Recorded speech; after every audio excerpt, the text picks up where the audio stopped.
Buongiorno e ben ritrovati con Sveglia Trieste, buon lunedì, buon inizio di settimana, lunedì 15 giugno con Sveglia Trieste fino alle 10:15. Vi anticipo gli ospiti di questa mattina. Saremo in compagnia di Nicole Matteoni, deputata di Fratelli d'Italia. A seguire torna a trovarci Igor da Milano a partire dalle ore 9 e saremo a sua compagnia anche di un'altra ospite che però ci presenterà lo stesso Igor più tardi. Andiamo a leggere la pagina meteo, la situazione generale. L'anticiclone presente sul Mar Mediterraneo arretra temporaneamente per la spinta di una depressione sulla Scandinavia che fa fluire verso le Alpi correnti settentrionali più fresche in quota e instabili. Da domani l'anticiclone tornerà ad espandersi progressivamente su tutta l'Europa. Per oggi, lunedì 15, cielo variabile con più sole sulla bassa pianura e sulla costa al mattino. Nel pomeriggio saranno possibili rovesci e temporali sparsi, qualche temporale potrebbe essere un po' più forte sulla costa e sulle zone orientali soffierà Borino, Bora moderata, in calo poi nel pomeriggio, temperature minime tra i 18 e i 21 gradi, le massime 24-26 gradi centigradi. Per domani, martedì 16 giugno, al mattino cielo sereno o poco nuvoloso, in giornata cielo variabile per consistenti velature in quota, sulla costa soffiera Borino al mattino e Brezza nel pomeriggio. Temperature minime previste per domani tra i 17 e i 21 gradi, le massime 25 e 28 gradi centigradi. Lo sguardo ci permette di arrivare fino a giovedì con cielo sereno su tutta la regione. Tendenzialmente sarà bel tempo nelle prossime giornate. Andiamo a leggere le notizie dal piccolo con la prima pagina di oggi, lunedì 15 di giugno. Su e giù sul confine Colabrodo, la frontiera italo-slovena e la prolungata sospensione di Schengen. Il reportage del quotidiano, presidiati solo i valichi principali dai secondari, chiunque passa liberamente a ogni ora e con qualsiasi mezzo. Questa è la principale notizia riportata oggi dal piccolo, approfondita poi alle pagine 2 e 3. La sospensione di Schengen ai valichi con la Slovenia non ha portato a blindare le frontiere, è impossibile farlo negli oltre 200 km lungo cui corrono dal nord alle valli del Natisone, dal Goriziano fino a Trieste, perennemente presidiati con uomini e mezzi di esercito, polizia, carabinieri e guardie di finanza. Sono i valichi principali, 13 punti su 57, gli altri 44 sono sguarniti. Ai valichi secondari si passa per lo più indisturbati, il pattugliamento è affidato ai controlli dinamici di retrovalico, quelli che la Commissione dell'Unione Europea caldeggia di implementare. Altre notizie: lite familiare per l'eredità, uccide la zia a coltellate e getta il cadavere nel fiume. A San Stino di Livenza un 17enne è il reo confesso, il corpo in una carriola. Indaga la procura dei minori di Trieste. Per passare ad altro, la musica in città nel 2027, 2 concerti a Rocco, altri 2 in Piazza Unità. Qui in foto lo show di Robbie Williams a Rocco dell'anno scorso, con la programmazione del comune sull'intrattenimento estivo del prossimo anno, che vedrà tanto lo Stadio Rocco quanto Piazza Unità palcoscenici di nuovi concerti di grande portata. La pallacanestro Trieste, basket, giorni decisivi, 6 domande per capire cosa succederà e il timore che Matjasic non rispetti le promesse. Il silenzio sul futuro è un rumore assordante che accompagna i giorni più caldi per la pallacanestro Trieste. Leggiamo: tra il disimpegno annunciato del Pala Rubini, la nota ufficiale che ha messo il club in vendita e il sogno romano del presidente Paul Matjasic, la tifoseria si trova sospesa in un'attesa snervante. Sullo sfondo c'è una data che non ammette deroghe, il 26 di giugno, tra poco onestamente. Dalle Olimpiadi ai Mondiali lo sport va preso sul serio, riporta Giancarlo Corò. I mondiali di calcio iniziati in Nord America rappresentano il più grande evento culturale mondiale del 2026. Le altre notizie: un catamarano di linea travolge una barca a vela, 3 morti, un disperso, l'isola di Brazza. Invece nella costiera triestina riapre la strada per Canovella, lavori sospesi fino a fine estate. La politica, l'intervista, Vannacci, deciderò se alle armi soltanto poco prima del voto.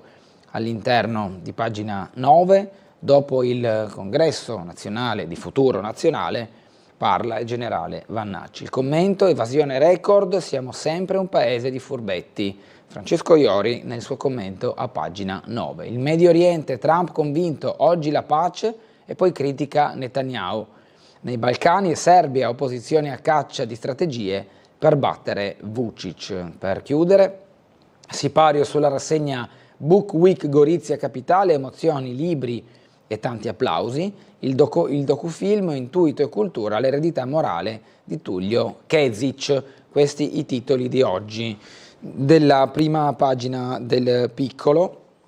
Noi andiamo a sfogliare velocemente anche le pagine nazionali sulle notizie dall'estero e dal paese, ma non solo. Trump, c'è l'accordo con l'Iran, riporta così il Corriere della Sera. La firma in Svizzera venerdì, l'annuncio della riapertura di Hormuz, petroliere, accendete i motori. Il presidente festeggia gli 80 anni dopo aver strigliato Netanyahu per l'attacco su Beirut. Il regime dice: li abbiamo costretti all'intesa. Tutti al G7, ok. E poi scrive Paolo Valentino, che fa il punto proprio sulle mosse anche europee che prendono con favore la notizia di un accordo con tutte le riserve del caso. La fotonotizia invece ci porta alla Ferrari, che torna a vincere. Hamilton piange e promette: non finisce qui. A Barcellona il primo trionfo del pilota sulla rossa, la gioia e la commozione di Lewis Hamilton, 41 anni, 106 vittorie in Formula 1 ieri, la prima vittoria con la Ferrari da quando è arrivato proprio sul monoposto della casa di Maranello. La lite per i soldi, il coltello, il 17enne uccide la zia e getta il corpo nel canale. A Venezia le confessioni del ragazzo, vedremo di più poi tanto all'interno del Piccolo quanto anche nei servizi andati in onda nel nostro telegiornale in sinergia con le redazioni del Veneto e del Friuli. L'interprete assassinato con una statua di Buddha, la caccia alle impronte a Milano, la pista della app di incontri. Pagina 23 su questo efferato fatto di cronaca. Altre notizie da James a CR7, diventare immortali, il biohacking a pagina 29. Battisti mi disse Fabrizio ti amerà, Dori Ghezzi nell'intervista pagina 31. Meloni è il caso del patentino antifascista, così è censura. La fiera più libri più liberi. Per partecipare alla fiera più liberi le case editrici dovranno avere il patentino antifascista. La premier Meloni posta su X, questa è censura. Più libertà, non meno, la strategia a sinistra, riporta Antonio Polito. Femminicidio, Vannacci, shock, non esiste. Bufera sul generale, all'assemblea di Futuro Nazionale, il femminicidio non esiste, è un omicidio come tutti gli altri, dice Vannacci, causando inevitabili polemiche politiche. Gli evasori, i ladri di futuro, scrive Milena Gabanelli nella rubrica Dataroom, raccolta punti, invece il titolo dello spazio di Alessandro D'Avenia, ultimo banco. La Repubblica, Iran, Stati Uniti, c'è l'accordo di pace, l'annuncio del premier pakistano, cessazione immediata di tutte le operazioni militari, venerdì 19 giugno la firma in Svizzera. Trump dice riapertura dello stretto di Hormuz senza pedaggi, partano le navi, che il petrolio scorra. Oggi vertice del G7 a Evian, con questo punto in testa all'ordine del giorno. Meloni editorio, scontro sul patentino antifascista, frase shock di Vannacci, il femminicidio non esiste. Vengono raggruppati più titoli politici in questo spazio dalle pagine 10 a 13 della Repubblica. La remigrazione del generale Nero, con Concita De Gregorio nel suo commento. Ma gli Stati Uniti sono sempre più soli, scrive Paolo Gentiloni, mentre la fotonotizia ci porta a Bologna, l'incontro tra Schlein e Prodi. Festa record con 55.000 in 3 giorni. Abbiamo avuto una bella conversazione bolognese, veramente ampia, poi abbiamo parlato di tutto, persino di Vannacci. Romano Prodi racconta le ore trascorse con la segretaria del Partito Democratico Eli Schlein, serve lo spirito riformista, più voci, una coalizione. Formula 1, Hamilton trionfa con la Ferrari, la vittoria a Barcellona dopo 2 anni di digiuno, ritirati Antonelli e Leclerc. Andiamo alla stampa. Trump, Iran, c'è l'accordo, stop alle operazioni anche in Libano, riapre Hormuz, ira Netanyahu, i nostri interessi sono in pericolo. L'annuncio del Pakistan dopo una giornata segnata da raid israeliani su Beirut, il tycoon oggi al G7 cena con Macron, ma Bibi insegue la guerra perenne, l'analisi di quelli che sono poi le posizioni dei paesi coinvolti in questo conflitto, fra cui Israele. La patrimoniale spacca l'Italia, sì, da 1 su 2, eccetto medio scettico, il sondaggio sulla patrimoniale che vede divisi gli italiani. Il femminicidio non esiste, nuova bufera su Vannacci, Meloni prova a fermare il generale, legge elettorale rinviata. Rosso Hamilton invece titola la fotonotizia della Stampa con Lewis Hamilton trionfa a Barcellona, Antonelli costretto al ritiro. Il calcio stravolto dal modello basket, invece il punto sui mondiali e le varie sfaccettature di quanto sta accadendo negli Stati Uniti e Messico e Canada. Il Messaggero, Rai di Israele, slitta l'accordo, anche in questo caso Lewis Hamilton in foto con il trionfo e la Ferrari che festeggia dopo 595 giorni in cui non aveva ottenuto la vittoria. I 7 gol della Germania, Ancelotti sotto accusa dopo il pareggio del Brasile, lui che è il commissario tecnico del Brasile che ha pareggiato 1-1 con il Marocco. Altre notizie dal Messaggero, via le botticelle ma una resiste, a Roma gli ultimi 15 vetturini accettano l'offerta di una licenza taxi, un irriducibile rifiuta e blocca tutto. Meloni è il caso più libri più liberi, patente antifascista e censura, Vannacci contro tutti ed è polemica. Prodi vede Schlein, Conte parla di sicurezza da mettere al centro dei prossimi programmi. Statali, più ferie per i neoassunti, le riduzioni dei turni di lavoro, le misure per attirare i giovani nel nuovo contratto pubblico. Il papà delle sorelline, denuncio la casa famiglia, senza di loro non vivo più, al vaglio tutte le auto nei pressi della struttura la notte della scomparsa delle 2 sorelle. Stasi, la prima domenica di libertà, a pranzo con la mamma, la giornata con gli effetti più cari per Stasi. Il Giornale, la pace di Trump e il nodo Israele, tutti i passi di Donald per l'accordo, ma le bombe di Netanyahu sul Libano congelano l'intesa. L'ira del presidente americano, le telefonate con Putin e Zelensky. Ora su Hezbollah e uranio, Bibi pronto a fare da solo. Da oggi potenti in Francia, via il G7 col nodo Ucraina, navi russe nella Manica. Meloni, patente antifascista, censura degli editori. La Premier interviene sul caso sollevato dal giornale, ma la fiera non molla, nessun passo indietro al più liberi di Roma. Lewis Hamilton che vince con la Ferrari, il re è tornato, la prima di Hamilton sulla rossa, vittoria in Spagna. I veri numeri sulle espulsioni, Piantedosi sbugiarda Vannacci, l'obiettivo di 10.000 rimpatri e poi l'indagato per terrorismo a Roma, il comizio di Abu Omar dal palco di potere al popolo. Con il Sole 24 Ore si parla di piccoli comuni, solo il 20% dei paesi garantisce servizi di base ai residenti nelle località sotto 5.000 abitanti, in molti casi mancano farmacia, benzinaio, banca o posta, più penalizzate le aree interne e quelle rurali.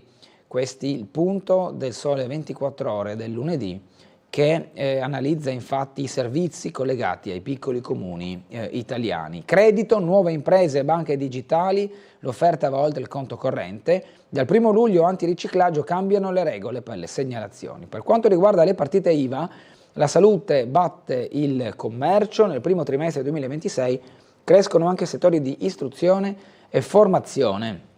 Parliamo in questo caso di fisco. I primi mesi di quest'anno confermano la fuga delle nuove attività commerciali. Ogni 100 partite IVA aperte tra gennaio e marzo, solo il 12,3% hanno riguardato il commercio. Fino al 2021 il dato era sempre stato al di sopra del 20% e ancora l'anno scorso era al 16%. Il calo coinvolge indirettamente anche le vendite online, come testimonia il crollo delle partite IVA aperte da soggetti non residenti meno 72,6%, che sono essenzialmente costituiti da società di commercio online, precisa il Dipartimento delle Finanze. Sempre nel primo trimestre del 2026 la quota del commercio è stata superata, anche se di poco, dalle attività per la salute e di assistenza sociale, 12,5%, unico settore insieme a quello dell'istruzione e formazione a mostrare aperture in aumento, più 15% di partite IVA aperte. Da giovedì 18 giugno al via il nuovo esame di maturità,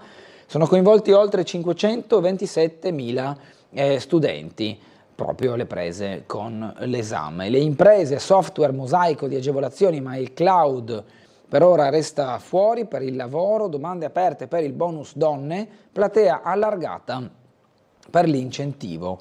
Il real estate, la rinascita del Lago Maggiore che sfida Como, la montagna con i prezzi saliti del 40% in Italia dal 2019, l'intelligenza artificiale che predice gli incidenti e ridisegna le città è una delle innovazioni introdotte nei sistemi di alto traffico come le autostrade. La Gazzetta dello Sport, sono tornato Lewis Hamilton e il sogno Ferrari, la prima vittoria in rosso a 41 anni e le lacrime, visto sono ancora il miglior Lewis. A Barcellona la Mercedes tradisce Antonelli, il campionissimo sfida il bambino nel mondiale. Poi c'è anche Toto Wolff, Russell, basta duelli, comanda Kimi, in tutta una polemica interna alla scuderia tedesca. Per quanto riguarda la Ferrari, vediamo qui Hamilton che festeggia, Gene Gnocchi che scrive: dopo il grande successo di Hamilton la Ferrari non è rimasta a guardare e ha proposto un quinquennale a Kim Kardashian, ovviamente per farsi la risata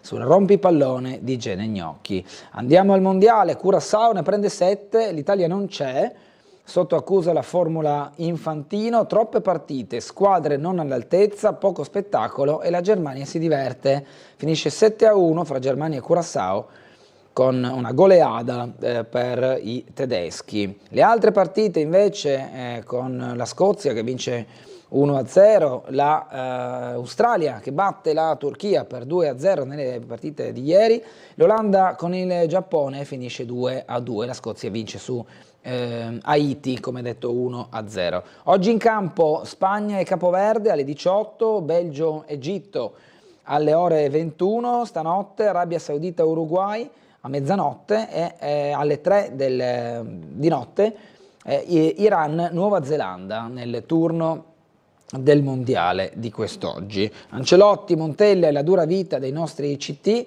critica in Brasile e Turchia nei guai. Il Brasile ha pareggiato col Marocco, la Turchia invece ha perso contro l'Australia, la Turchia allenata da Vincenzo Montella e quindi oltre a Carlo Ancelotti con il Brasile un altro allenatore italiano che è partecipe di questa spedizione mondiale.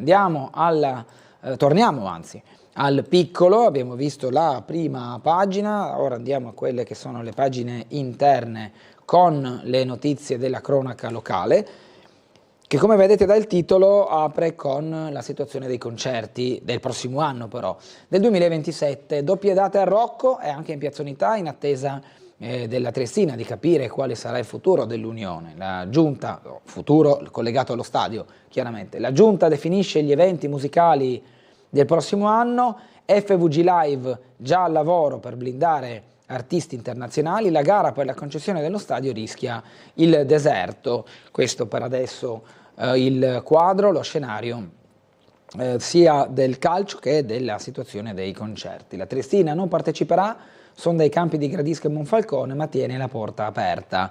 Questo per quanto riguarda lo stadio e il bando per la Triestina.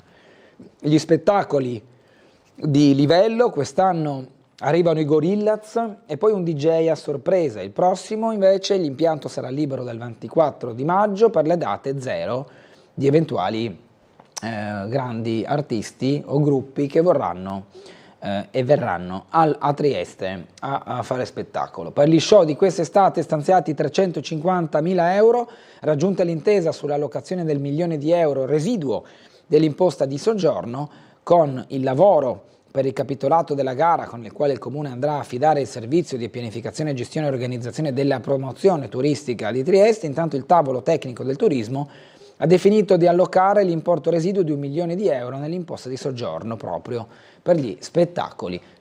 Ci colleghiamo ora con la sala operativa della Polizia Locale, in linea con noi l'ispettore capo Paolo Gurtner per le segnalazioni di nottata e il quadro della giornata di oggi. Buongiorno. Buongiorno di Gugliotta, buongiorno ascoltatori. Ma allora innanzitutto riferiamo che la notte è trascorsa con le attività non troppo di rilievo per la cronaca. C'è stato fortunatamente un unico senso stradale, nulla di particolare, il resto della serata e della notte è andato via abbastanza bene con i vari controlli alle pattuglie demandati dal comando. Diamo le solite comunicazioni per quanto riguarda delle cose ormai fisse, che sono le rive inibite e la sosta per gli sbarchi e gli imbarchi dei crocieristi, e abbiamo avuto notizie intorno alle 6:15 da parte dell'ANAS che la Galleria Carso è stata chiusa in direzione Trieste. Per quanto riguarda la mattinata ci saranno dei lavori per quanto riguarda le attività programmate di manutenzione della semaforica da parte appunto di Edison. Già dalle ore 8 fino a mezzogiorno saremo in ausilio in via Carducci, Battisti e piazza San Giovanni, e successivamente nel pomeriggio tra le 13 e le 17 i lavori si sposteranno sull'impiantistica di piazza Goldoni, Corso Italia, via Mazzini e Corso Saba. Voglio far presente che oggi lunedì ho visto una sfilza interminabile di ditte che vorranno lavorare per quanto riguarda varie attività di scavo, traslochi e quant'altro, una lista talmente lunga che non è possibile riferire ogni località. Il nostro invito è sempre quello di fare attenzione ai divieti, di non abbandonare i propri veicoli a se stessi, quindi ogni tanto magari faccio un passaggio e vedere che cosa succede attorno. Riferisco però che sono imminenti l'inizio dei lavori sull'inizio di via commerciale tra piazza Casali e via Sant'Anastasio.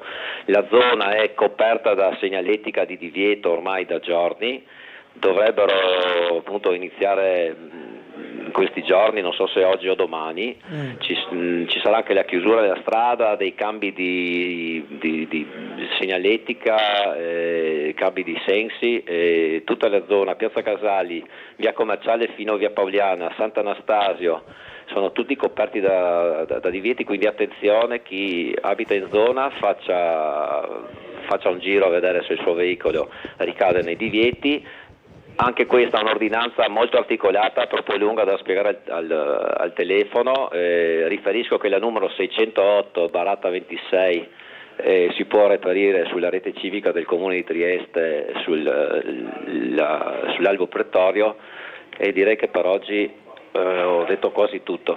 Bene. Se ho dimenticato qualcosa me ne scuso. Vabbè, non si preoccupi, se ci ha dimenticato qualcosa ci aggiorneremo alle 13:20 con chi sarà in collegamento. Spero col commissario De Grassi. Va bene. Grazie intanto all'ispettore capo Gurtner, buona giornata e buon lavoro. Saluti a tutti. Grazie. Noi allora andiamo a vedere, visto che rimaniamo in qualche modo in argomento, proprio la chiusura di via commerciale, cosa potrà comportare a livello di viabilità e di modifiche per chi transita in zona ed è solito passare per di là, vuoi perché sia residente, vuoi perché deve raggiungere dei punti di destinazione. Nel servizio che è andato ieri in onda nel telegiornale facciamo il punto sulla viabilità e sui lavori. Il tratto di via commerciale compreso fra piazza Casali e via Sant'Anastasio verrà chiuso al traffico da martedì e fino all'11 settembre. È necessario intervenire sulla rete fognaria, sulle condotte idriche e su quelle elettriche. Contestualmente scatterà un nuovo assetto della viabilità. Chi proviene dal centro verrà deviato in via Sant'Anastasio, da cui si potrà procedere verso Picina. Via Pauliana potrà essere utilizzata per arrivare in Piazza della Libertà. Un'inversione del senso di marcia consentirà a chi arriva da via Martiri della Libertà di voltare verso via Rittmeier. Nel tratto compreso fra via Sant'Anastasio e via Pauliana sarà istituito un senso unico per consentire il passaggio delle linee degli autobus deviate durante la chiusura. Sono previste anche fermate di autobus provvisorie. Si tratta della prima fase di una serie di lavori che prevede una durata complessiva di 18 mesi.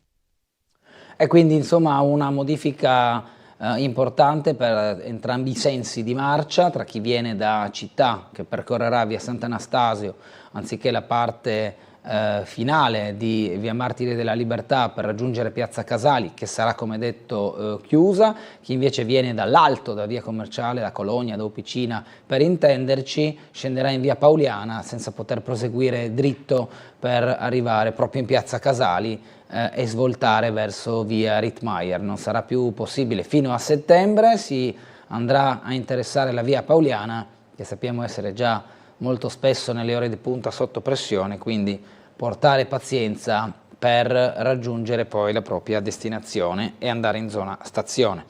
Giusto per dare una direzione di dove si arriva percorrendo la via Pauliana. Andiamo di nuovo al piccolo con questa notizia: fondi per l'Ariston, il cinema Ariston, caso chiuso, nessun dolo, fu errore tecnico. Archiviata l'inchiesta a carico dei gestori del cinema, smontata l'ipotesi del doppio finanziamento. Qui Maria Elena Pattaro ripercorre il procedimento per quanto riguarda la ristrutturazione di questo importante cinema cittadino, quello di Passeggio Sant'Andrea, il cinema Ariston, e spiega in qualche maniera tutto ciò che è successo a livello proprio di procedura. La nuova vita del quartiere, manca l'ex gelateria Viti, la riapertura dell'Ariston e la concomitante novità della caffetteria Mag, che si trova proprio a ingresso del cinema Ariston, hanno contribuito a dare una nuova vita a Passeggio Sant'Andrea, un'area che aveva vissuto un periodo di declino con la chiusura della storica gelateria Viti e lo stop del cinema dovuto al restauro. Ora per il quartiere di San Vito è sbocciata una nuova primavera, in cui ha contribuito anche l'inaugurazione del nuovo asilo di Villa Agiconsta. Il passeggio, insomma, è tornato a popolarsi ed a essere un luogo di aggregazione, a partire dalle famiglie che portano i loro bambini a giocare nel piccolo Luna Park, che continua ad accogliere generazioni di triestini. Da un anno a questa parte sono ricomparsi con entusiasmo anche i cinefili. È stata un'ottima annata, abbiamo intercettato un nuovo pubblico, soprattutto fra i giovani. Tira le somme Chiara Barbo, presidente di Cappella Underground. Se da un lato la programmazione cinematografica rimane il cuore pulsante dell'Ariston, la meta a cui tendere è l'hub culturale, spiega l'associazione. Contenti dell'esito dell'accertamento, ora proseguiamo il nostro lavoro con più serenità rispetto invece alla procedura proprio del cinema Ariston. CONI, CIP e Panathlon, protocollo per etica e inclusione, l'intesa siglata al Trieste Campus che rafforza la collaborazione sul territorio. Qui vediamo la foto dei firmatari del protocollo d'intesa proprio nella sede del Trieste Campus. Dolore, paura, rinascita, così nostro figlio è stato guarito dal burlo. Trapianto di midollo da un donatore compatibile al 100%. La storia del piccolo guarito al burlo raccontata da Nicole Brusaferro. Abbiamo trovato persone splendide, lui ha continuato a studiare e ha iniziato a giocare a calcio, dice la famiglia del bambino, che viene poi qui spiegato come abbia potuto riprendere una normalità ritrovata. Assistenza e ricerca all'IRCS, 2 assegni per 124.000 euro, 2 donazioni già erogate per un totale di 124.000 euro a sostegno dell'assistenza e della ricerca pediatrica. La Fondazione Burlo Garofalo ha consegnato all'IRCS 2 assegni simbolici che testimoniano concretamente il legame tra la comunità e l'ospedale pediatrico di riferimento. Il primo contributo del valore di 34.000 euro è destinato al finanziamento di un contratto a tempo determinato in pediatria, rafforzando così la capacità assistenziale e di ricerca dell'istituto. Il secondo, di 90.000 euro, nasce da un lascito solidale in memoria di Silvia Sandrin e Giuseppe Mattera, destinato al sostegno della ricerca sulle malattie rare con il coinvolgimento cardiologico in età pediatrica. Ancora cronaca, rifiuti e veicoli abbandonati, Valmaura come una discarica. Scooter, auto, spazzatura, il garage del complesso Ater è sempre più degradato, riporta Giampaolo Sarti con le foto che vengono qui riportate e testimoniano il degrado descritto nell'articolo. L'immondizia negli spazi davanti alla grande viabilità è ormai una costante, una situazione peggiorata nel rione, così viene descritto dal Piccolo. Il capannone di Mariano, custode dei vecchi bus in circolazione a Trieste. I fratelli Tarlao allargano il loro parco mezzi e sperano di riportarlo in città.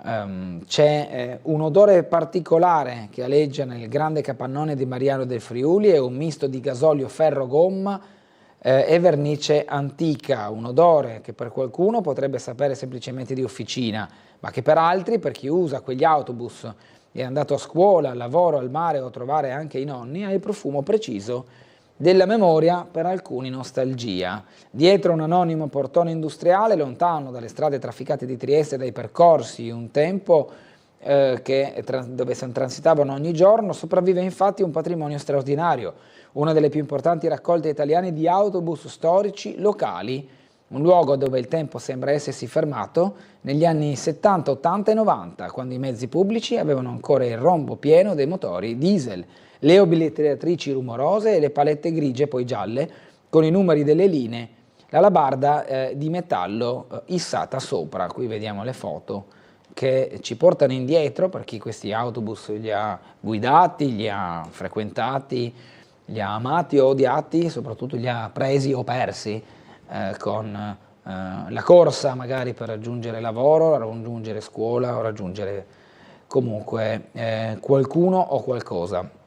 La Mein Schiff Flow al Molo Settimo, mercoledì la crociera inaugurale, proprio la nave Mein Schiff Flow è arrivata a Trieste, ormeggiata al Molo Settimo in attesa di prendere il largo, poi la crociera inaugurale, il nuovo gigante dei mari di TUI Crisis, costruito nello stabilimento Fincantieri di Monfalcone, è stato consegnato ufficialmente lo scorso venerdì, si trova ormeggiato a Trieste ed è pronto al suo giro inaugurale. Andiamo in pubblicità, ci fermiamo, riprenderemo da qui, da questa pagina del Piccolo, per vedere le altre notizie. Ci vediamo tra poco.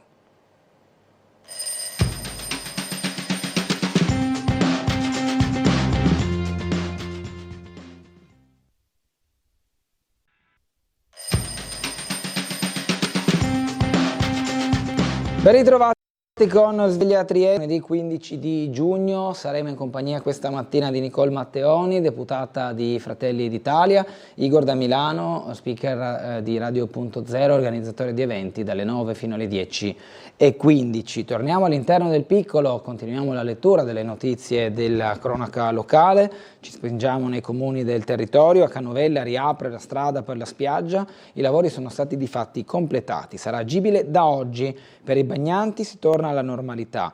Come scrive Ugo Salvini, torna agibile da oggi la strada per la spiaggia di Canovella, era stata chiusa a veicoli e pedoni per permettere al Consorzio di bonifica della pianura isontina di effettuare l'intervento necessario per la messa in sicurezza della discesa a causa del dissesto idrogeologico dell'area della marina di Aurisina, dove da anni si registrano smottamenti e cedimenti. Intervento ha consentito di rimettere in sicurezza la discesa. Le due varianti in aula a Muggia per il raddoppio della galleria. Mercoledì 8:30 il Consiglio Comunale si riunirà in seduta straordinaria, un ordine del giorno scarno ma che spazia dalle grandi opere infrastrutturali alle emergenze sociali legate al mondo del lavoro. Il primo punto riguarda le opere di collegamento viario tra la costa e il centro di Muggia con il raddoppio della galleria Sauro. Sul tavolo ci sono la variante 41 al piano regolatore generale comunale e la variante 2 al piano attuativo comunale del centro storico, con il Consiglio chiamato a esprimere il proprio parere di competenza nell'ambito del procedimento di approvazione. Sgonico, una guida multilingue per far decollare il turismo, questa l'iniziativa. Enalotto, vincita a Fernetti. Nuova vincita all'Enalotto, la terza in pochi mesi, alla ricevitoria del Bargì di Fernetti. La somma è di più di 36.000 euro. Qui la foto del locale dove sono stati vinti questi denari. Le fotografie dei lettori, il centenario di Lia festeggiato a Muggia e gli auguri del sindaco di Piazza. La foto del Lions nel passaggio del martello da Schepis a Manzano, qui in foto infatti questo passaggio di testimone. Filarmonica di Santa Barbara, giovedì il saggio di fine anno. i musicisti a Muggia in piazza Marconi. Le altre foto con la rimpatriata, 50 anni della maturità per gli ex alunni del Carli. Il mondo e la natura, troppi rifiuti a riva, le spiagge sono da tutelare, scrive Nicole Kerbancic, con un bicchiere di plastica abbandonato sulla spiaggia che simboleggia proprio l'inquinamento delle coste e del mare. Primo torneo in memoria di Veronica, leggiamo un grazie a tutte le atlete e alle magnifiche persone che hanno permesso di realizzare il primo torneo di basket in memoria della nostra Veronica. Scrivere questo messaggio di ringraziamento è la famiglia Abrami Baccheli. A destra ecco la foto dei partecipanti al torneo organizzato in memoria di Veronica Abrami, 35enne triestina, apprezzata sportiva, atleta e allenatrice di pattinaggio, deceduta per una malattia incurabile lo scorso gennaio. Questa è la foto del nutrito gruppo di persone che ha partecipato al torneo in sua memoria. Torniamo all'inizio del piccolo, andiamo a pagina 2.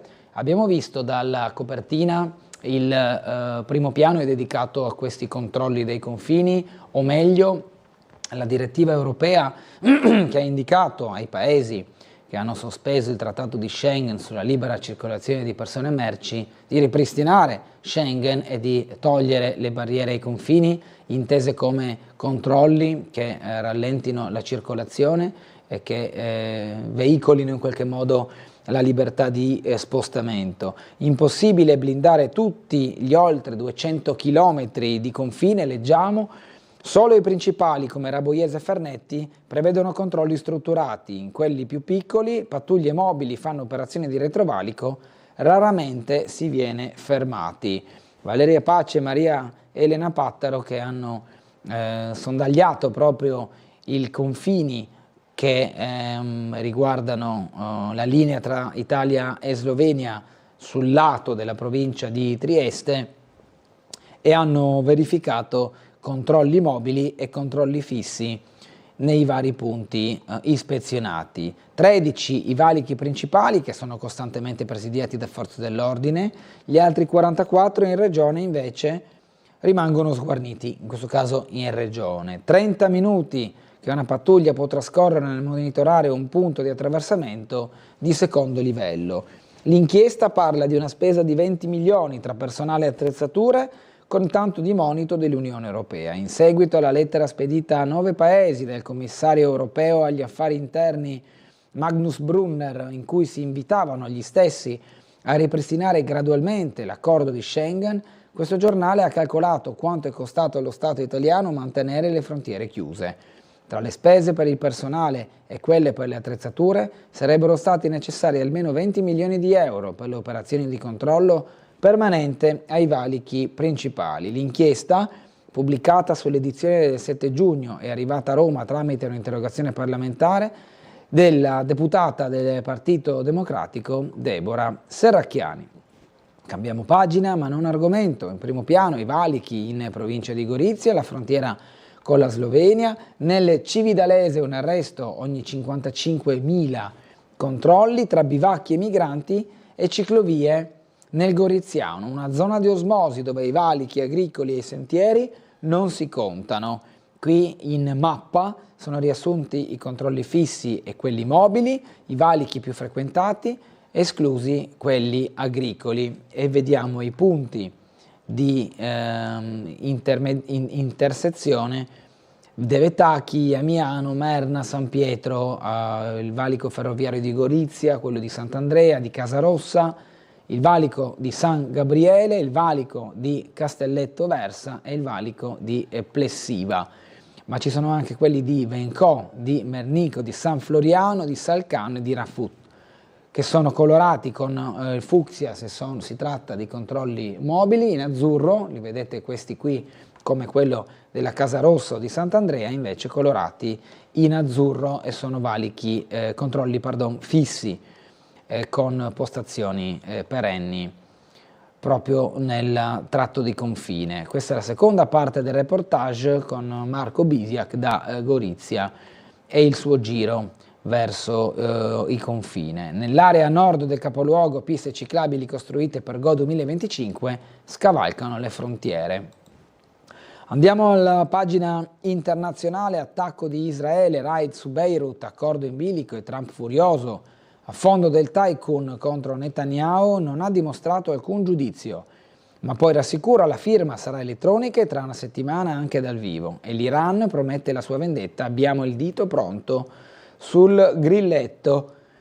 Questo potrebbe essere l'inizio di una pace lunga e meravigliosa, non sprechiamo questa occasione. Nelle poche righe di un post su Truth, Donald Trump esprime la sua frustrazione per l'ennesimo attacco dell'IDF sui sobborghi meridionali di Beirut. La sua frase annuncia uno sfogo e poi l'ottimismo sulla pace da raggiungere. Il regime vuole gli asset ma rinuncia all'atomica, l'impegno a non avere armi nucleari, lo stop a un ulteriore arricchimento dell'uranio, la riapertura di Hormuz e le deroghe americane alle sanzioni petrolifere, con un accordo definitivo discusso entro 60 giorni dall'intesa. Sono i punti fermi della bozza finale del memorandum di Islamabad. A scriverlo è Reuters online, che cita un alto funzionario iraniano mentre si attende ancora la firma che darà il via alla seconda fase di negoziazioni tra Iran e Stati Uniti. Fondamentalisti in piazza a Teheran, no all'intesa, l'ultradestra protesta, i mediatori si dimettano e Pezeshkian prova a placare le polemiche. Trump celebra il suo compleanno, poi vola in Francia, alla Casa Bianca festeggiamenti in grande stile per i suoi 80 anni, a suon di arti marziali. Così dal palcoscenico allestito davanti alla Casa Bianca e i festeggiamenti prima della sua partenza. Scontri a Ginevra, il corteo antivertice, le proteste, doveva essere la grande manifestazione contro il G7 e per gran parte del pomeriggio si è svolta in un clima definito dalla stessa polizia piuttosto festoso. Nel corso della giornata però la tensione è salita, al termine del corteo si sono registrati episodi di vandalismo e scontri tra le forze dell'ordine e piccoli gruppi di persone in gran parte vestite di nero e con il volto coperto, che hanno lanciato bottiglie, pietre, pezzi di cemento e petardi contro gli agenti. Evian si blinda per il G7, guerra e difesa in agenda, con la vigilia nelle rive francesi del lago Lemano, dove oggi arrivano i leader del G7, potrebbe essere un cruciale appuntamento per gli sviluppi delle crisi internazionali. Nei Balcani, Serbia verso le elezioni, opposizione alla ricerca di strategie anti-Vučić, ipotesi del voto anticipato, il presidente ora mira al premierato, gli studenti al lavoro su una lista, partiti divisi sull'appoggio, l'opzione di un'alleanza pro-Unione Europea. Andiamo nelle pagine successive con la politica interna, le parole del generale Vannacci, il femminicidio non esiste, bufera sulle parole di Vannacci, il generale senza freni, il reato è assurdo, è un omicidio come tutti gli altri. Giulia Bongiorno dice spero non abbia nostalgia per il delitto d'onore. All'Assemblea di Futuro Nazionale la battaglia madre per la remigrazione. Qui vediamo proprio Vannacci che viene chiamato dal pubblico della convention con fotografi e giornalisti per poter rilasciare foto e dichiarazioni.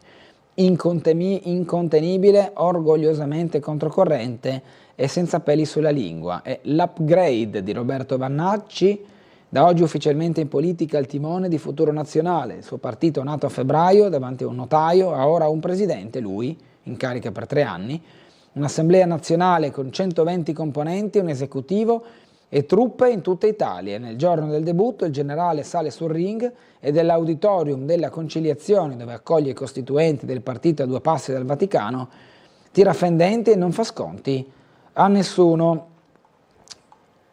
E andiamo sempre a tema, alle parole di Vannacci. Decido se alle armi prima del voto. Forza Italia non è un problema. Il generale e la coalizione dipende dalla legge elettorale. Deciderò prima delle elezioni della serie sono io a dare le carte, non Meloni o Salvini o tantomeno Tajani. Camicia bianca, modaiole Hey Dude di corda ai piedi, moglie il seguito come un amazzone a proteggerlo dalle iene dattilografiche come lo bollava Togliatti, se il paragone è lecito. Roberto Vannacci esce dal retropalco dell'Auditorium della Conciliazione dopo aver fatto scatenare i suoi 1000 fan al grido "Il femminicidio non esiste" e fa capire in 2 battute quale sarà la sua strategia. "Non voglio far implodere la coalizione di centrodestra", aveva detto 2 ore prima in conferenza stampa, a dimostrare una mano tesa a modo suo, diciamo, con un palmo all'insù.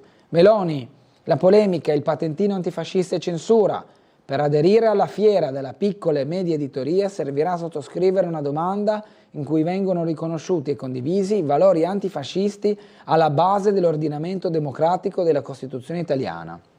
La novità della kermesse organizzata dall'Associazione Italiana Editori, l'acronimo è AIE, in programma alla Nuvola dell'Eur dal 4 all'8 dicembre, finisce nel mirino di Giorgia Meloni, che di buon mattino punta il dito sui social. La cancellazione delle idee non di sinistra, camuffata da lotta antifascista, è un vecchio vizio della sinistra, si chiama banalmente censura. Un'accusa rispedita al mittente dalla fiera che motiva la scelta con l'esigenza di chiarezza e unità. Detto ciò, per rispetto istituzionale ci sarà un ulteriore attento approfondimento. L'annuncio di più libri, più liberi viene accolto con favore e ottimismo dal Ministro della Cultura Alessandro Giuli, che confida che le ragionevoli parole dell'AIE rappresentino l'inizio della fine di un clamoroso equivoco suscettibile di brutali strumentalizzazioni. Queste le parole del Ministro della Cultura. Evasione record, siamo sempre un paese di furbetti. L'analisi di Francesco Iori. L'omicidio invece di San Stino, con la cronaca, quindi litiga per l'eredità e accoltella sua zia, 17enne, getta il corpo nel fiume. Confessa il nipote, ora in stato di fermo. Chiara Guerra, docente, aveva 53 anni. Andiamo a vedere di più nel servizio che ha realizzato la redazione del Veneto del gruppo Media Nord-Est per avere i dettagli sull'accaduto.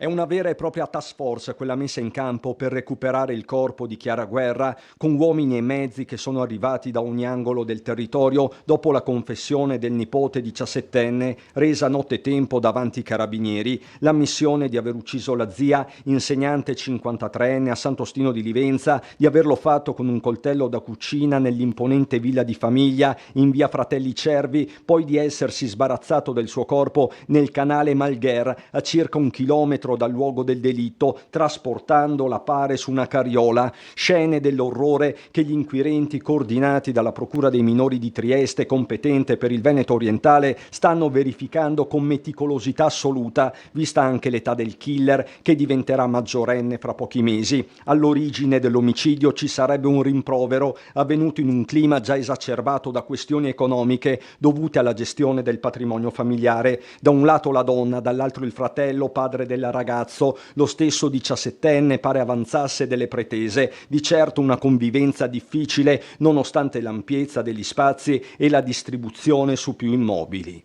Ma una famiglia per bene, quello è il problema. Non era problemi di soldi, era problemi di incomprensione tra fratelli probabilmente. Incomprensione.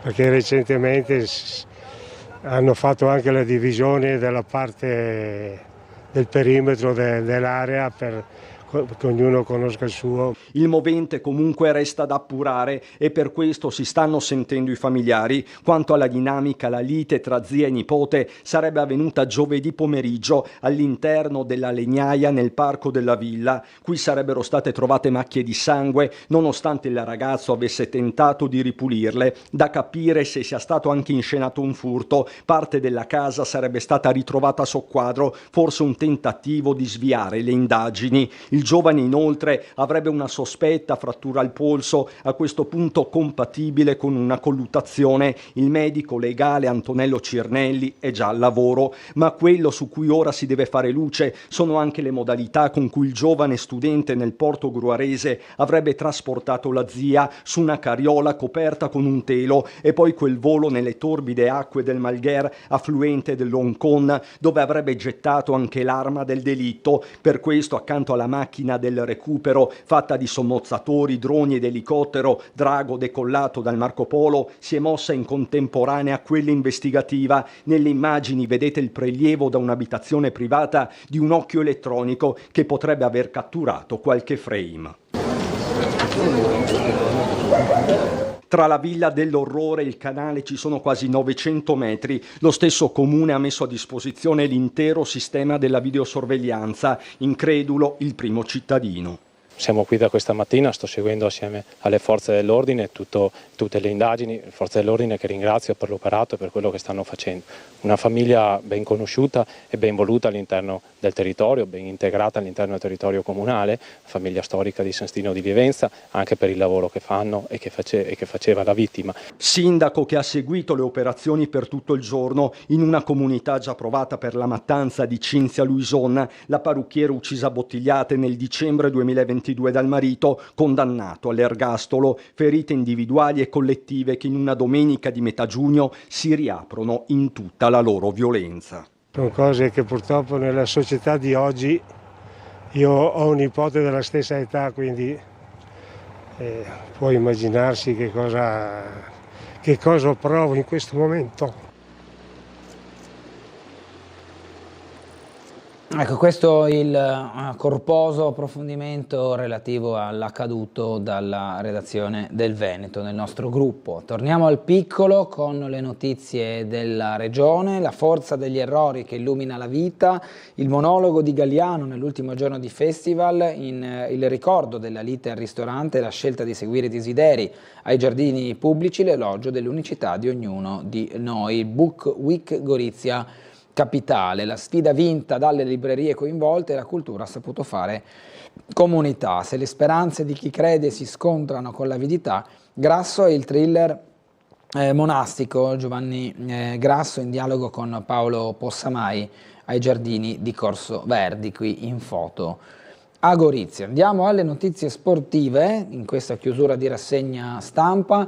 Unione avanti ma tanti nodi da sciogliere. Con Daniello è stata avviata una fase di riorganizzazione con idee chiare e competenza, ma il lavoro è problematico per l'eredità pesante raccolta e i tempi si stanno facendo stretti. Oltre al fardello debitorio c'è da fare i conti con un vuoto gestionale durato almeno 6 mesi. Non solo serve un'ulteriore iniezione di denaro, ma anche riaprire i canali bancari. Ci sono diversi punti, infatti, che sono a necessità di risoluzione da parte della Triestina per potersi considerare nuovamente operativa, come si aspetta lo stesso club per affrontare la Serie D. Il countdown è cominciato, 6 domande, 0 risposte. Passiamo al basket. Il presidente Matiasic in silenzio, ed è comprensibile anche l'indisponibilità a parlare della dirigenza triestina che sta vivendo nell'assoluta incertezza. Il tempo del bluff sta per scadere, il 26 c'è la deadline che svelerà la verità, quindi fra 11 giorni. Milano domani al Taliercio può conquistare lo scudetto. Nelle 2 gare al Forum l'Armani ha schiacciato la Reyer Venezia, che tuttavia in casa è avversario tosto. Il ritorno alle origini di Brooks in Sardegna per fare gruppo, lasciata Trieste non senza l'emozione di un addio sincero, affidato a un post carico di affetto per i tifosi e per la città. Jeff Brooks è pronto a voltare pagina e a iniziare un nuovo capitolo della sua carriera. Pro Gorizia più italiana, un gruppo di alto livello. I biancocelesti stanno puntando ad una rosa con meno giocatori stranieri.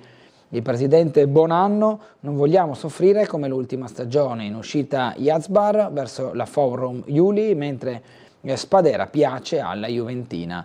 Zaria Capi, Rieca vince la fase Under 15, Campo verso il Chiarbola Ponziana, TVA Musolino, Trieste Victory Academy, Musolino rimane ancora in pole.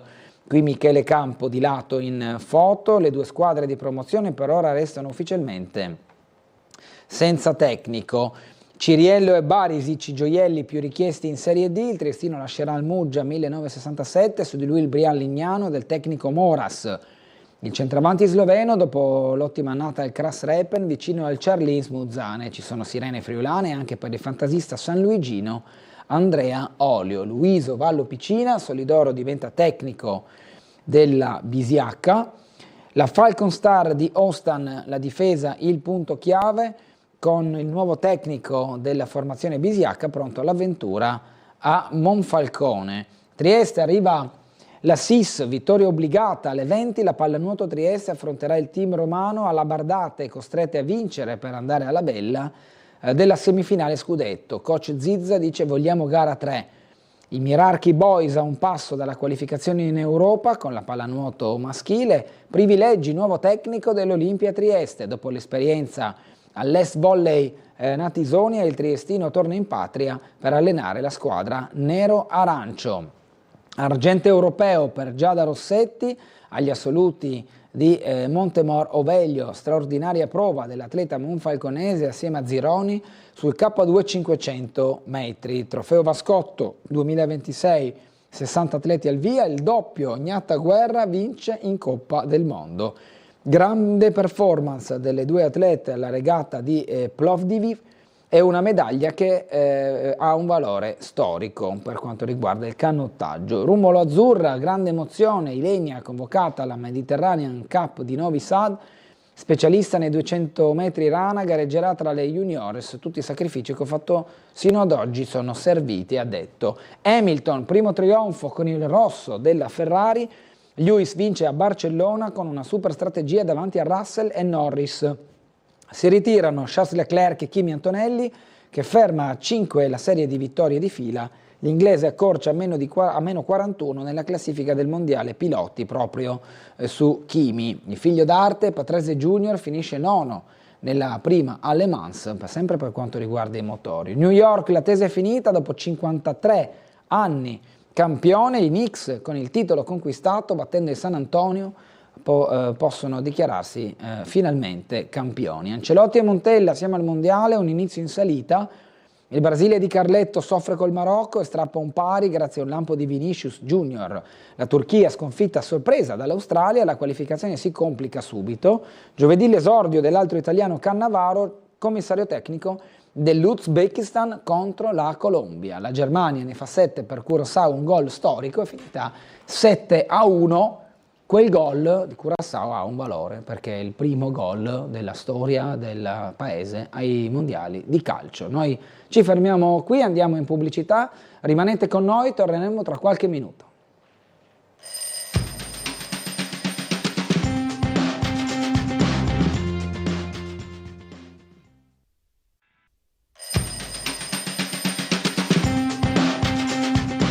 Ben ritrovati con Sveglia Trieste, siamo in compagnia dell'onorevole Nicole Matteoni, deputata di Fratelli d'Italia. Buongiorno, ben trovata. Buongiorno a tutti, grazie di molto. Abbiamo già una telefonata che sentiamo, poi apriamo diversi argomenti, tra cui quello importante che è legato molto al territorio fra Ferrovia e Porto. C'è stato un bel incontro organizzato proprio da Fratelli d'Italia venerdì alle 18:30 alla Sala Piccola Fenice di Via San Francesco, dove c'erano ospiti illustri che hanno parlato del futuro strategico, logistico, economico, imprenditoriale di Trieste, ma approfondiremo tra poco. Sentiamo chi è in linea, buongiorno. Buongiorno, sono Guido. Prego Guido. Ciao caro. Buongiorno. Abito in via Coroneo, purtroppo vicino alle carceri. Sì. E ieri c'è stata una cacciara dalle 17 alle 21, che è una roba inenarrabile e non controllata. Sono venuta la polizia, all'inizio sono andati via, poi hanno lasciato 4 persone di fronte alle carceri a guardare gente che faceva cose inenarrabili, un volume estremo, per cui le persone che vivono in questo ambito non costano poco gli appartamenti e le case. Non si sa perché abbiamo votato a destra per avere questa cacciara. Insomma, volevo chiedere all'onorevole se oltre ai numeri che ci enuclea possiamo avere anche un controllo almeno del volume, del disturbo. Ho chiamato la polizia, era autorizzata, ma cosa autorizziamo? Quando abbiamo in viale abbiamo in viale Grills e vengono a tazzarci l'anima, e qua nessuno viene anche vicino, ma per l'amore di Dio, ma cosa abbiamo votato? E dopo viene su il generale Iannacone, ma per forza. Parliamo di confini, di quant'altro, insomma. Ok. Buchi per strada, ma insomma, dai, c'è qualcosa che non funziona. Ok. Ma cos'è successo davanti al Coroneo? Ieri c'è stata una cacciara di gente davanti alle carceri che ha messo il volume a manetta e la gente della galera inneggiava loro e loro a loro. Vi vogliamo bene, vi amiamo, avete avuto un morto, hanno portato anche i bambini piccoli.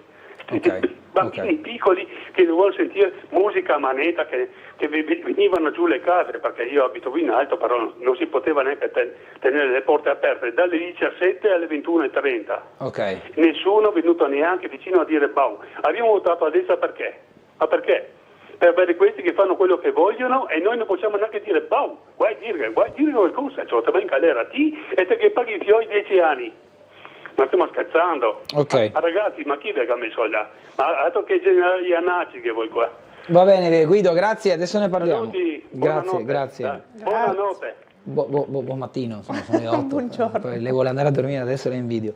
No, allora, sì. tendenzialmente di questa manifestazione mi informerò senza dubbio sia col questore sia con il comandante Milocchi. Banalmente, quando vietare una manifestazione ci devono essere dei profili specifici.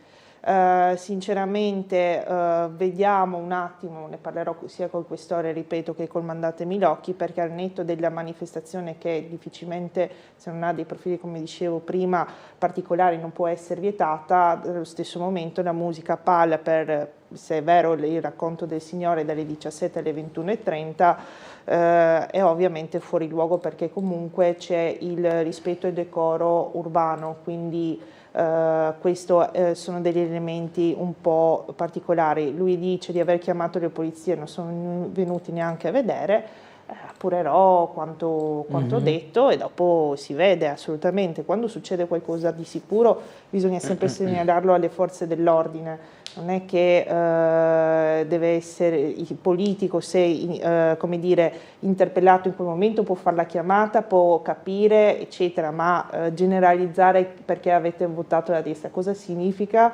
Perché alcuni sono andati sotto il carcere ad aprire a palla la musica, allora c'è un problema di gestione dell'ordine pubblico, è colpa della destra. Mi pare un po' fuori luogo. Di sicuro, se è successo, me ne informerò e capirò come mai comunque non si è invitato questo gruppo di persone che si è riunito in una manifestazione diciamo neanche autorizzata, perché la pubblica sicurezza non può autorizzare chi fa manifestazione. Sa benissimo che c'è un preavviso di manifestazione, quindi si va lì, c'è questa carta che tu devi mandare 3 giorni prima alla questura, non è che la questura autorizza, prende atto che c'è questa manifestazione e poi successivamente va a controllare, al netto appunto di cose particolari, come dicevo prima. Quindi questo si va a verificare, senza dubbio lo farò. Dunque, come dicevamo prima, questo importante incontro di venerdì, dove si è fatto un po' il punto sugli investimenti, sulle strategie fra Porto e Ferrovia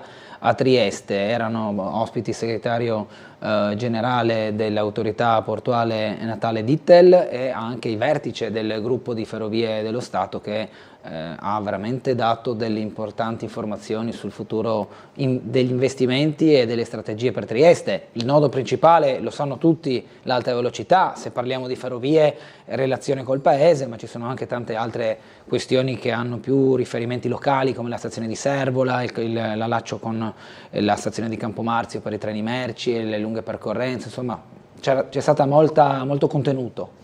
Assolutamente, infatti siamo molto orgogliosi come Fratelli d'Italia Trieste di essere riusciti a portare avanti un evento così particolare e anche denso appunto di contenuti che sono stati ripresi da tutte le testate locali e anche da Tele4, come avete visto. Un appuntamento veramente unico, perché oltre a un relatore eccezionale come segretario di TEL, avere il presidente del gruppo Ferrovie dello Stato, la maggior partecipata statale, perché Ferrovie dello Stato, ricordo, ricordo è 100% statale, è stato veramente interessante. Ha snocciolato dei numeri, dei dati che anch'io, per quanto mi ritengo una persona sempre informata, davvero alcune cose non le sapevo, riusciva a dare una prospettiva a 360 gradi dell'utilizzo appunto della ferrovia, dello sviluppo dell'infrastruttura, sia appunto per quanto riguarda il porto, ma anche dal punto di vista ad esempio dei numeri turistici, quanto si può interagire ovviamente anche sotto questo aspetto, e aver la conferma dal massimo esponente del gruppo Ferrovie dello Stato della strategia su Trieste non solo ci ha rincuorato, perché anche quello è fondamentale, avere la nostra città diciamo come punto fondamentale di crescita per appunto l'infrastruttura, ma anche delle prospettive degli investimenti che significano soldi in città, significano lavoro, significano crescita, che non sono cose da poco, cose ogni volta riteniamo che sia un dovere, un banale, ma non è, c'è una strategia in cui il governo Meloni, ma anche Fratelli d'Italia, pone Trieste al centro appunto delle proprie prospettive economiche e politiche di sviluppo anche del sistema paese, e ovviamente la sfida del porto è essenziale, come ricorda sempre anche il consigliere Giacomelli, che è molto curioso di storia. Già del periodo austro-ungarico i referenti appunto dell'impero dicevano che il porto, per quanto fosse una posizione strategica eccetera, senza l'infrastruttura dietro non poteva assolutamente crescere, e invece con questi investimenti, anche lo sblocco dei 200 milioni è proprio all'interno di questa prospettiva di crescita che le istituzioni hanno voluto portare avanti all'unisono, perché anche questo è fondamentale, confermando un importante investimento. È stato veramente una serata fondamentale, piena di rappresentanti delle categorie, di imprenditori, di normali cittadini che volevano essere informati su questi temi che appunto noi rileviamo che siano fondamentali per il futuro di Trieste. Quindi assolutamente sempre uno sforzo a fare questo tipo di eventi, ma ed è riconosciuta appunto la peculiarità di Trieste, ci ha riempito di soddisfazione. L'importanza è poi anche nel messaggio che hanno mandato queste autorità, nel senso che anche il segretario generale del porto, quando parla dello sblocco dei 199 milioni per la stazione di Servola e quindi il collegamento con il molo ottavo, si parla di un orizzonte temporale lungo, cioè i lavori dovrebbero chiudersi entro il 2031 o 2030, ha annunciato che già entro il 2029 potrebbero esserci importanti risultati, la questione quindi è da vedere a lungo raggio, però sì. Chiaramente non posso mettere un mattone oggi sperando di vedere il risultato domani. Bisogna sapere in qualche modo anche avere la pazienza di programmare e arrivare all'obiettivo con un progetto che non è già vecchio, cioè perché poi c'è il rischio anche quello, ci sono situazioni analoghe anche in giro per il paese. Assolutamente sì, infatti anche questa è la continua supervisione dei progetti e delle programmazioni strategiche da parte degli enti coinvolti è fondamentale. Noi vedremo la nostra Trieste in 10 anni totalmente cambiata, dalla riqualificazione di Porto Vecchio a tutti gli investimenti sul porto e anche ovviamente tutti gli investimenti che sta facendo il Comune di Trieste su altre grandi partite, quindi stiamo rivoluzionando la città e siamo sicuri che i triestini anche lo stanno ovviamente vedendo e ci daranno ancora fiducia. Abbiamo un'altra telefonata, pronto? Buongiorno. Buongiorno, sono Franco Lega da Udine Nord, buongiorno signori. Sì. Io vado a ritroso, a marzo abbiamo votato per il referendum, no? Perso, d'accordo, però adesso tutti dicono che il Parlamento deve fare le leggi, quindi il Parlamento non ha fatto la legge che chi non può fare la pipì in carcere deve essere liberato. Allora voglio dire, il governo adesso perché non fa una legge o come dal macellaio la carne costa tot, il salame costa tot e quindi anche chi ammazza l'ergastolo. Chi stupra, ergastolo anche lui. Chi rompe un braccio a qualche povero uomo, gli diamo 5 anni di galera. Un elenco di tutte queste cose, in modo che i giudici non possano dire ma fa questo, fa l'altro, per interpretare la legge. Quindi se c'è un elenco non possono interpretare. Siamo stupidi noi a dire ma la legge la fa il Parlamento. Facciamola questa legge. Grazie, Mandi. Ho provato a telefonare ai regionali, ai comunali, a tutti. Adesso proviamo a vedere con l'onorevole se riesce a fare qualcosa. Non se riesce, deve fare qualche cosa. Deve, perché è lì preposta a fare qualche cosa, non a stabilire, a dirci solo stupidaggini che sappiamo già. E con questo abbiamo chiuso in bellezza la telefonata. Sì, giustamente le leggi le fa il Parlamento, non il governo, per il primo assunto da correggere a Franco da Udine. In secondo luogo, mi permetta, se si è letto mai una volta qualche pagina del codice di procedura penale, capirà che esistono già delle leggi che puniscono con l'ergastolo l'omicidio o femminicidio che sia, perché oggigiorno è messo in discussione anche questo termine, almeno da Vannacci, ma questo è un altro capitolo che magari affronteremo. Poi sta nell'interpretazione, ma soprattutto nella procedura di ogni singolo episodio, capire se l'interpretazione del giudice in linea con la legge scritta e quali sono i motivi che lo possono possono spingere eventualmente a fare una decisione diversa, ma questi sono caso per caso. Esattamente, tecnicismi anche in base alle prove raccolte, agli indizi, quindi generalizzare è proprio sbagliato, appunto come ha ricordato giustamente Bernardo, ci sono già le leggi che prevedono per reati anche di una certa efferatezza, l'ergastolo o pene esemplari, quindi il tema c'è, ma è sempre stato affrontato, oso dire anche su alcuni temi specifici, anche all'unanimità del Parlamento, quando abbiamo parlato anche di codice rosso, quindi l'inasprimento delle pene contro i reati che vedono coinvolte le donne, quindi oggettivamente le leggi ci sono, vanno applicate, ma appunto è in capo ai giudici che lavorano sugli elementi che hanno per determinare poi le pene. Ecco, diciamo facendo uno spin-off della domanda di Franco, lei ritiene che sul discorso diciamo proprio legislativo a livello di pene c'è bisogno di fare qualche modifica alle leggi, visto che è il Parlamento che può eventualmente decidere a riguardo? Beh, dipende anche dal tema, tipo nell'ultimo decreto sicurezza abbiamo introdotto nuovi reati, soprattutto quelli che coinvolgono i minori. Abbiamo introdotto, faccio un esempio che forse è più sentito, la sanzione ai genitori del minore che delinque.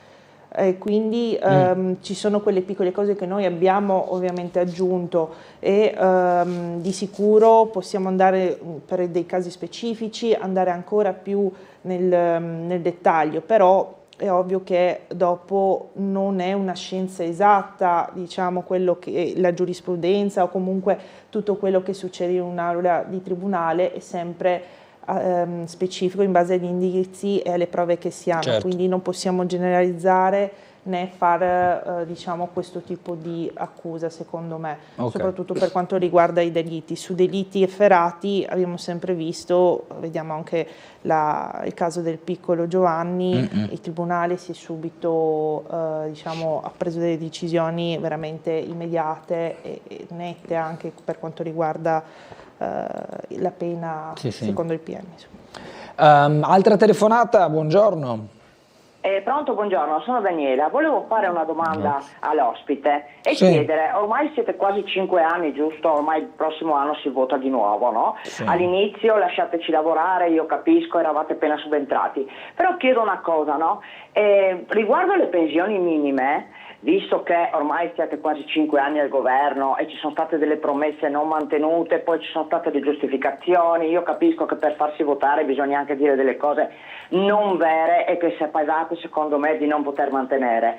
Vi rendete conto che chi come me purtroppo prende una pensione minima, perché lasciando perdere che mio marito è morto giovane, quindi non potevo avere tanti anni di contributi, la gente con l'aumento dei prezzi, con la benzina, con tutto il resto non ce la fa vivere? Le dico la verità, io arrivo a stento, ma a stento neanche alla terza settimana. Quindi io penso che, visto che voi siete bravi a dare soldi senza fare diciamo polemiche per altre cose magari non utili a noi italiani, c'è in programma qualcosa per queste pensioni minime che noi stiamo quasi morendo di fame? Le chiedo questo perché penso che dopo quasi 5 anni una risposta ce la dovete, visto che si dice sempre che il popolo è sovrano. La ringrazio, buongiorno. Grazie a lei. Buongiorno. Sul tema delle pensioni minime ci siamo già mossi negli anni precedenti con degli aumenti ovviamente non enormi, però abbiamo fatto gli aumenti delle pensioni minime e siamo anche intervenuti con quello che era il carrello tricolore, quindi delle misure specifiche scusate, per quanto riguarda il caro prezzi della spesa. Poi siamo intervenuti con i bonus dell'energia elettrica per quanto riguarda appunto le utenze, in modo tale da dare un supporto effettivo sulle spese che devono ovviamente sostenere tutte le famiglie.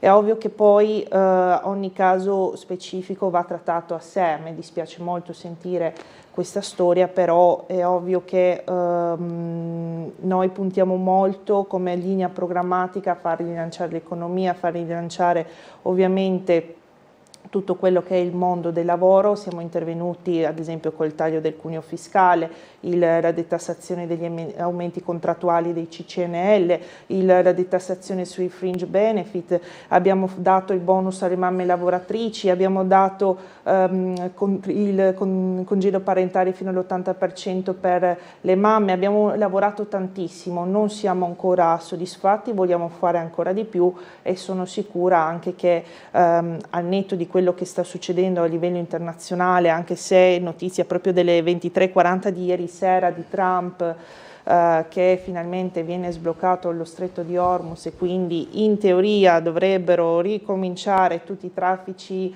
navali, quindi andremo a sbloccare tutta la questione del caro energia che stiamo affrontando. Infatti sono stati emessi diversi decreti per il taglio delle accise per andare contro il caro carburanti, che poi a sua volta andava a fare l'aumento dei prezzi finali al consumatore. Siamo intervenuti anche per quanto riguarda il supporto agli agricoltori, in modo tale che la filiera non fosse oggetto di, come dicevo prima, di aumenti esponenziali che dopo andavano a pesare sulle tasche di tutti. Dobbiamo fare ancora di più e lo faremo. Abbiamo diverse mail adesso, le leggo, poi andiamo alla telefonata. Dunque, un attimo, ecco qua, buongiorno, solo per chiedere alla vostra ospite che è informata, è un incarico a Roma, se può informare pure me su cosa sta succedendo in Albania, dato che l'informazione giornalistica non ne parla. Ritengo che, se è vero, quello che sta succedendo lì riguarda tutti noi. Il rischio della svendita delle nostre realtà paesaggistiche e naturali incommensurabili come patrimonio di tutti noi vada tutelata. Questo può valere anche per Trieste. Albania però su cosa? Sì, nel senso i centri di detenzione per i migranti che sono in attesa. Perché svendita delle nostre realtà paesaggistiche. Sì, vabbè, se ci riscrive poi saremo più magari precisi. Un dettaglio in più, grazie. Abbiamo una telefonata, buongiorno. Buongiorno, scusi il disturbo, volevo solo sapere un problema, cioè ho il bambino che va alla scuola materna in via Scorcola. So che c'è un problema di viabilità, però non mi sono informata di cosa, via commerciale, quelle robe là. Cosa succede? Chiude il tratto tra piazza... Cioè anche la strada che va giù dal tram fin su in via di Scorcola viene chiusa? Non sa. Sì, no, viene chiuso il tratto tra piazza Casali e via Sant'Anastasio, quindi dall'attacco del tram, per dirle un po' la Tresina, dall'attacco del tram alla scuola Guido Corsi, quel tratto là che sarà... Dall'attacco del tram, cioè la piazzetta è chiusa o da via commerciale bassa? Via Commerciale Bassa, da Piazza Casali, dove c'è l'attacco del tram, fino a via Sant'Anastasio, che viene Quindi aperta. Via di Scorcola non si va con la macchina? No, via di Scorcola è percorribile per chi finisce la salita di via Martiri della Libertà e può proseguire dritto. Credo che il tratto, adesso io non so di preciso, magari lo chiediamo a polizia locale, ma credo che una volta percorsa tutta la, diciamo, costeggiato il tram per via Santi Martiri, via Martiri della Libertà, mi ricordo qual è. Una volta arrivati in piazza Casali non si può impegnare via Commerciale, alla peggio si torna indietro. Ah, ho capito, comunque c'è la possibilità di tornare indietro. Credo di sì, perché altrimenti via di Scorcola sarebbe chiusa. Sì. Cioè sarebbe impossibile raggiungerla. Quindi dal mio punto di vista, però poi ripeto, saremo magari più precisi, da piazza Casali non si sale in via Commerciale, si può tornare giù per via, quella è via Rittmeyer. Sì, la parallela di quella di qua. Via Rittmeyer. Ah, eccolo, ho capito. Quindi in teoria si torna giù da là. In teoria. Va bene, tante grazie. Buona giornata a lei. Un'altra mail dice: buongiorno, sono Patrizia, abbiamo votato Giorgia Meloni perché portasse ordine nelle nostre città dove c'è degrado e delinquenza. So che la sinistra si mette sempre di mezzo, ma ciò che pensiamo tutti, cosa stanno aspettando a fare leggi pesanti, poliziotti messi in galera, delinquenti fuori, una vergogna. Oddio, poliziotti messi in galera, no, non lo so. Di sicuro posso darvi il dato che ho anche ricordato più volte, ovvero quello delle assunzioni degli agenti, perché voglio ricordare che quando noi siamo andati al governo nel 2022, il governo Conte, il governo famoso dei migliori, aveva fatto a malapena durante il suo mandato quasi 5.000 assunzioni. Noi invece ne abbiamo già fatte 42.000. Che va a soddisfare anche il turnover, e dentro la fine della legislatura ne assumeremo altri 27.000, quindi 5.000 erotti durante il governo Conti sinistri, come dice il nostro sindaco di piazza, che mi piace tanto sti sinistri, e poi quello che ha fatto il governo Meloni, 42.000 più 27.000, sono numeri evidenti. È ovvio che andiamo a riparare quello che non è stato fatto, perché il turnover precedente non era mai stato quindi rimpinguato, non era mai stato messo in ordine. Qui abbiamo ulteriori esigenze e vogliamo ancora assumere. Quindi il primo passo che abbiamo fatto sulla sicurezza è assumere gli agenti di polizia. Poi abbiamo fatto 3 decreti sicurezza che quando sono venuta qui ne ho sempre enunciato le grandi direttrici, ne abbiamo fatto ancora uno. E dopo, adesso, con l'adozione di un nuovo provvedimento per recepire le direttive del nuovo patto per l'immigrazione e l'asilo, molto probabilmente andremo ancora a fare alcune cose. Quindi la questione in divenire. Quello che voglio ricordarvi è che noi abbiamo agito su più fronti: assunzione del personale, inasprimento delle leggi e ovviamente per quanto riguarda anche la giustizia. Noi è il primo governo che va a fare assunzioni di magistrati, quasi 1.600, per andare a coprire tutte le piante organiche dei tribunali, quindi andando ancora risorse umane per velocizzare ovviamente anche tutti i processi. Quindi sono cambiamenti che, come si diceva prima, come per gli investimenti, noi intanto li facciamo, vedremo gli effetti fra un po' di tempo, perché i concorsi pubblici banalmente per la mole di persone che partecipano, giusto per darvi delle grandezze, durano circa un annetto. Ora che tu faccia le prove, che faccia le graduatorie, dopo questo periodo devi fare la formazione, l'addestramento e poi successivamente entrano ovviamente operativi, e quindi queste cose ci vogliono tanto tempo. Se uno fa una programmazione continua, si riesce a dare un messaggio chiaro e anche un supporto costante, altrimenti noi stiamo vivendo, ovviamente facciamo questi importanti programmi di inserimento di forze degli agenti, però ovviamente ci vuole ancora un po' tempo per vederne gli effetti. io voglio darvi appunto questi numeri per dimostrare che noi stiamo facendo, abbiate ancora fiducia. Sulla sicurezza dobbiamo fare ancora tanto e lo faremo. Dobbiamo andare in pubblicità, ci fermiamo qualche minuto, torneremo tra poco.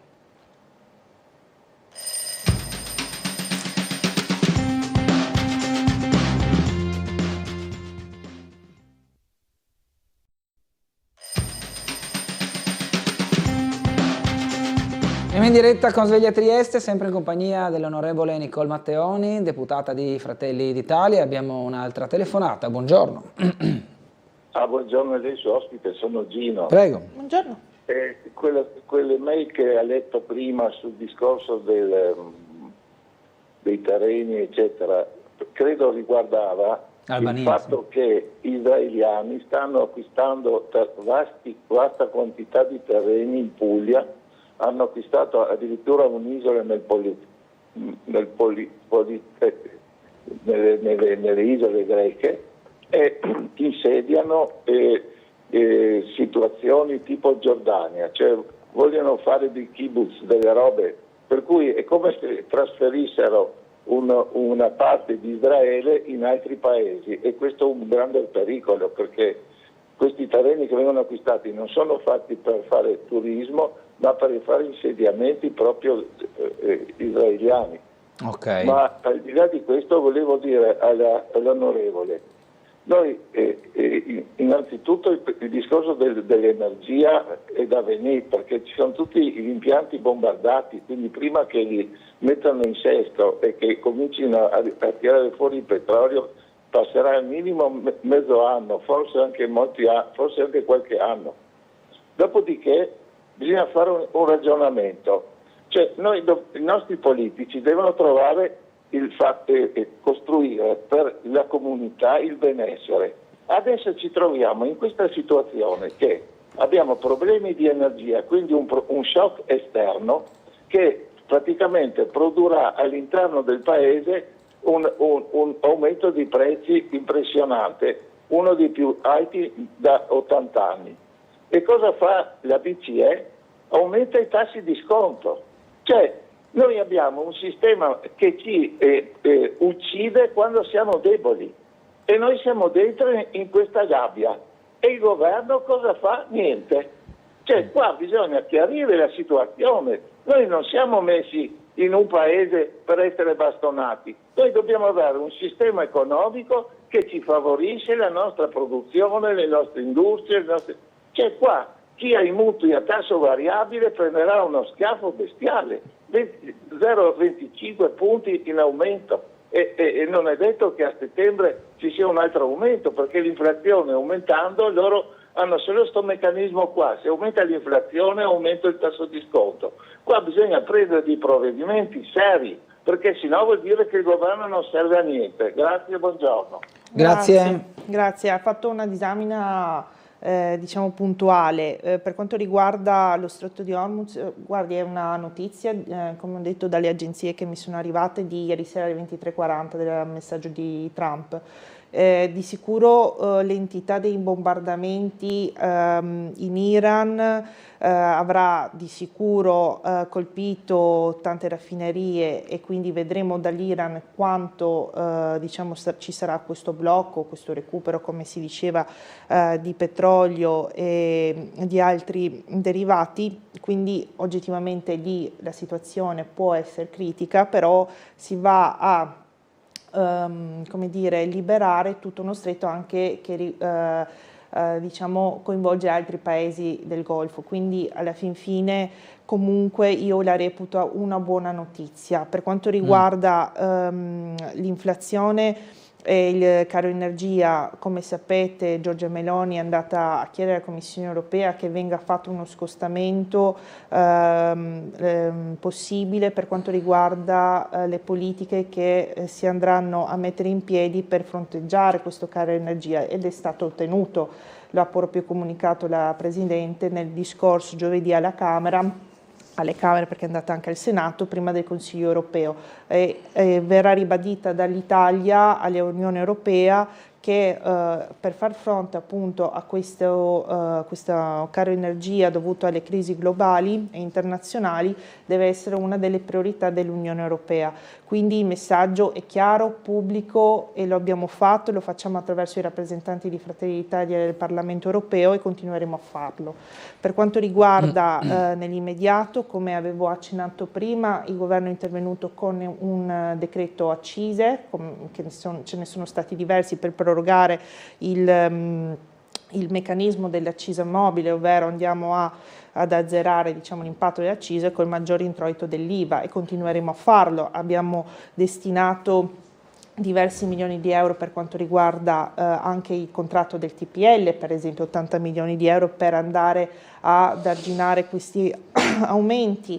Abbiamo messo altri 40 milioni nel comparto agricolo per andare dare un supporto appunto per quanto riguarda gli agricoltori, perché ovviamente avendo anche loro dei rincari sui carburanti, delle attrezzature agricole, vogliamo fare in modo che non ci siano i rincari sui prodotti finali, no? Quindi siamo intervenuti su tante cose. Questo provvedimento poi lo andremo a votare alla Camera proprio domani, perché è stato approvato a giovedì al Senato.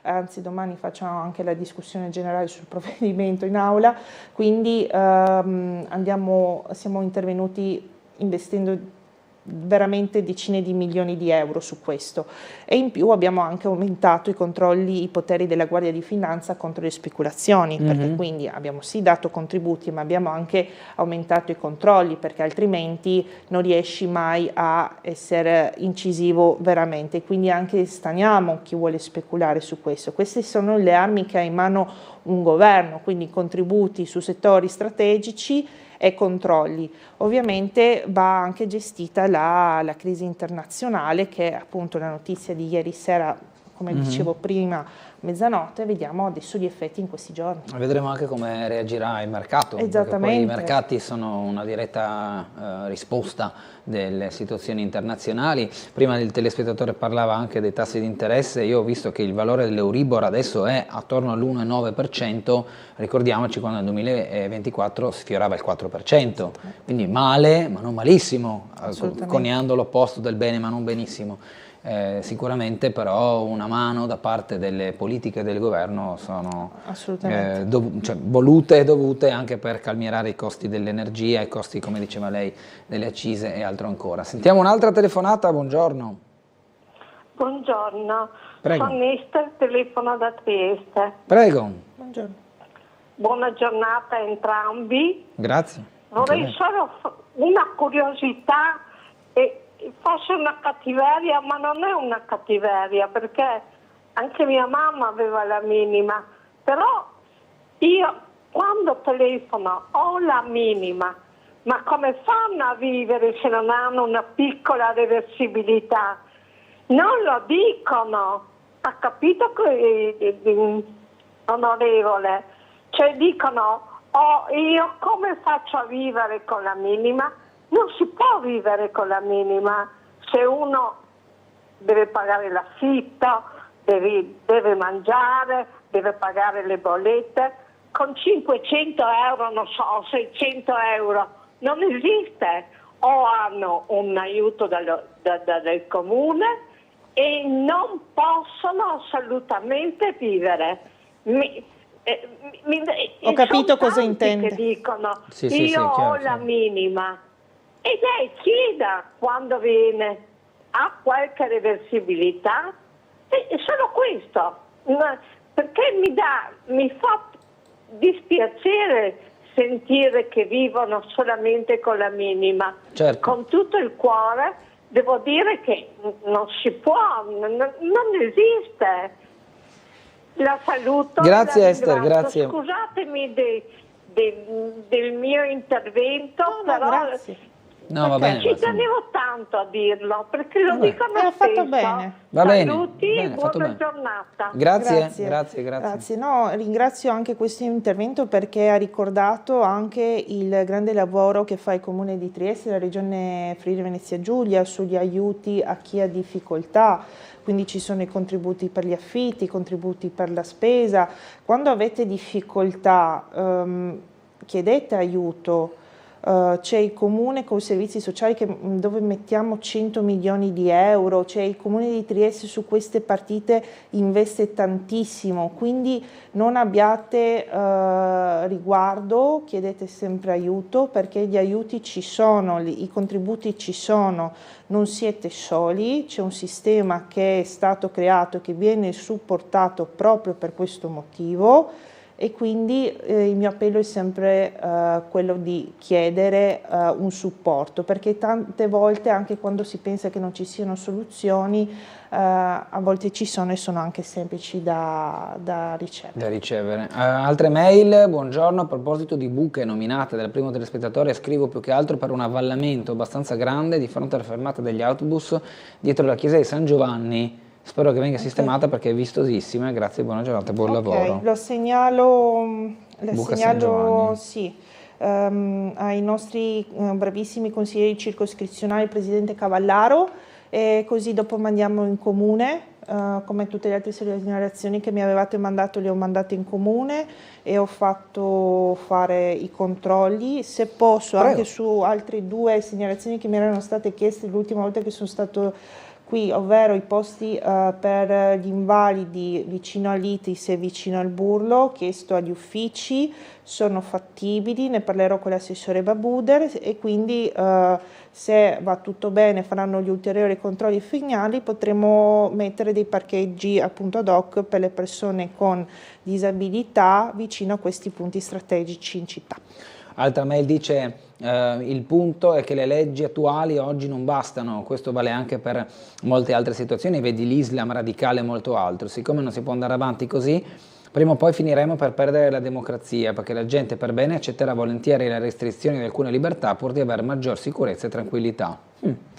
Questa è un'analisi che comprendo, però non succederà che perderemo la democrazia in Italia, questo ci tengo a ribadirlo, e sulle leggi che possiamo inasprire per quanto riguarda la radicalizzazione dell'Islam, vi posso confermare che Fratelli d'Italia ha presentato diverse proposte di legge che sono incardinate nelle commissioni di competenza e che sono quindi stanno andando avanti nel loro iter legislativo. Purtroppo finché non ci sei lì non capisci quante siano le lungaggini burocratiche, procedurali di questi monoliti di Camera e Senato, e a ogni provvedimento ci metti una vita perché i tempi sono lunghi. È veramente è un problema vero. Banalmente con i regolamenti finalmente siamo riusciti noi a cambiarli con questo governo, ad esempio per la fiducia, al Senato si pone la fiducia e si vota subito, alla Camera devi aspettare 24 ore in cui non puoi far nulla, né aula né commissione, uno spreco di tempo allucinante. E una diversificazione proprio da Camera e Senato che non ha alcun senso. Le abbiamo cambiato il regolamento, ma sarà entrerà in vigore nella prossima legislatura.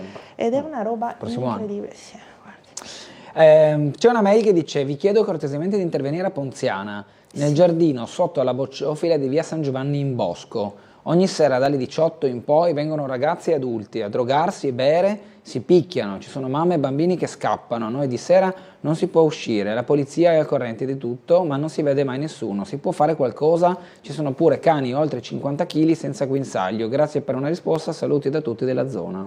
Allora, di sicuro, sì, questa segnalazione la mando sia in questura sia al comandante Milocchi. E quello che io vi chiedo sempre quando ci sono queste situazioni limite che voi vedete, chiamate sempre la polizia e la polizia locale anche per la segnalazione, in modo tale che loro abbiano ben chiara come sta evolvendo quella particolare appunto criticità, in modo tale da monitorare. Le segnalazioni sono fondamentali, di sicuro dovete farlo, va bene farlo anche a noi che siamo ovviamente gli amministratori del territorio, ma non abbiate paura a segnalarlo, in modo tale da agevolare i controlli della polizia.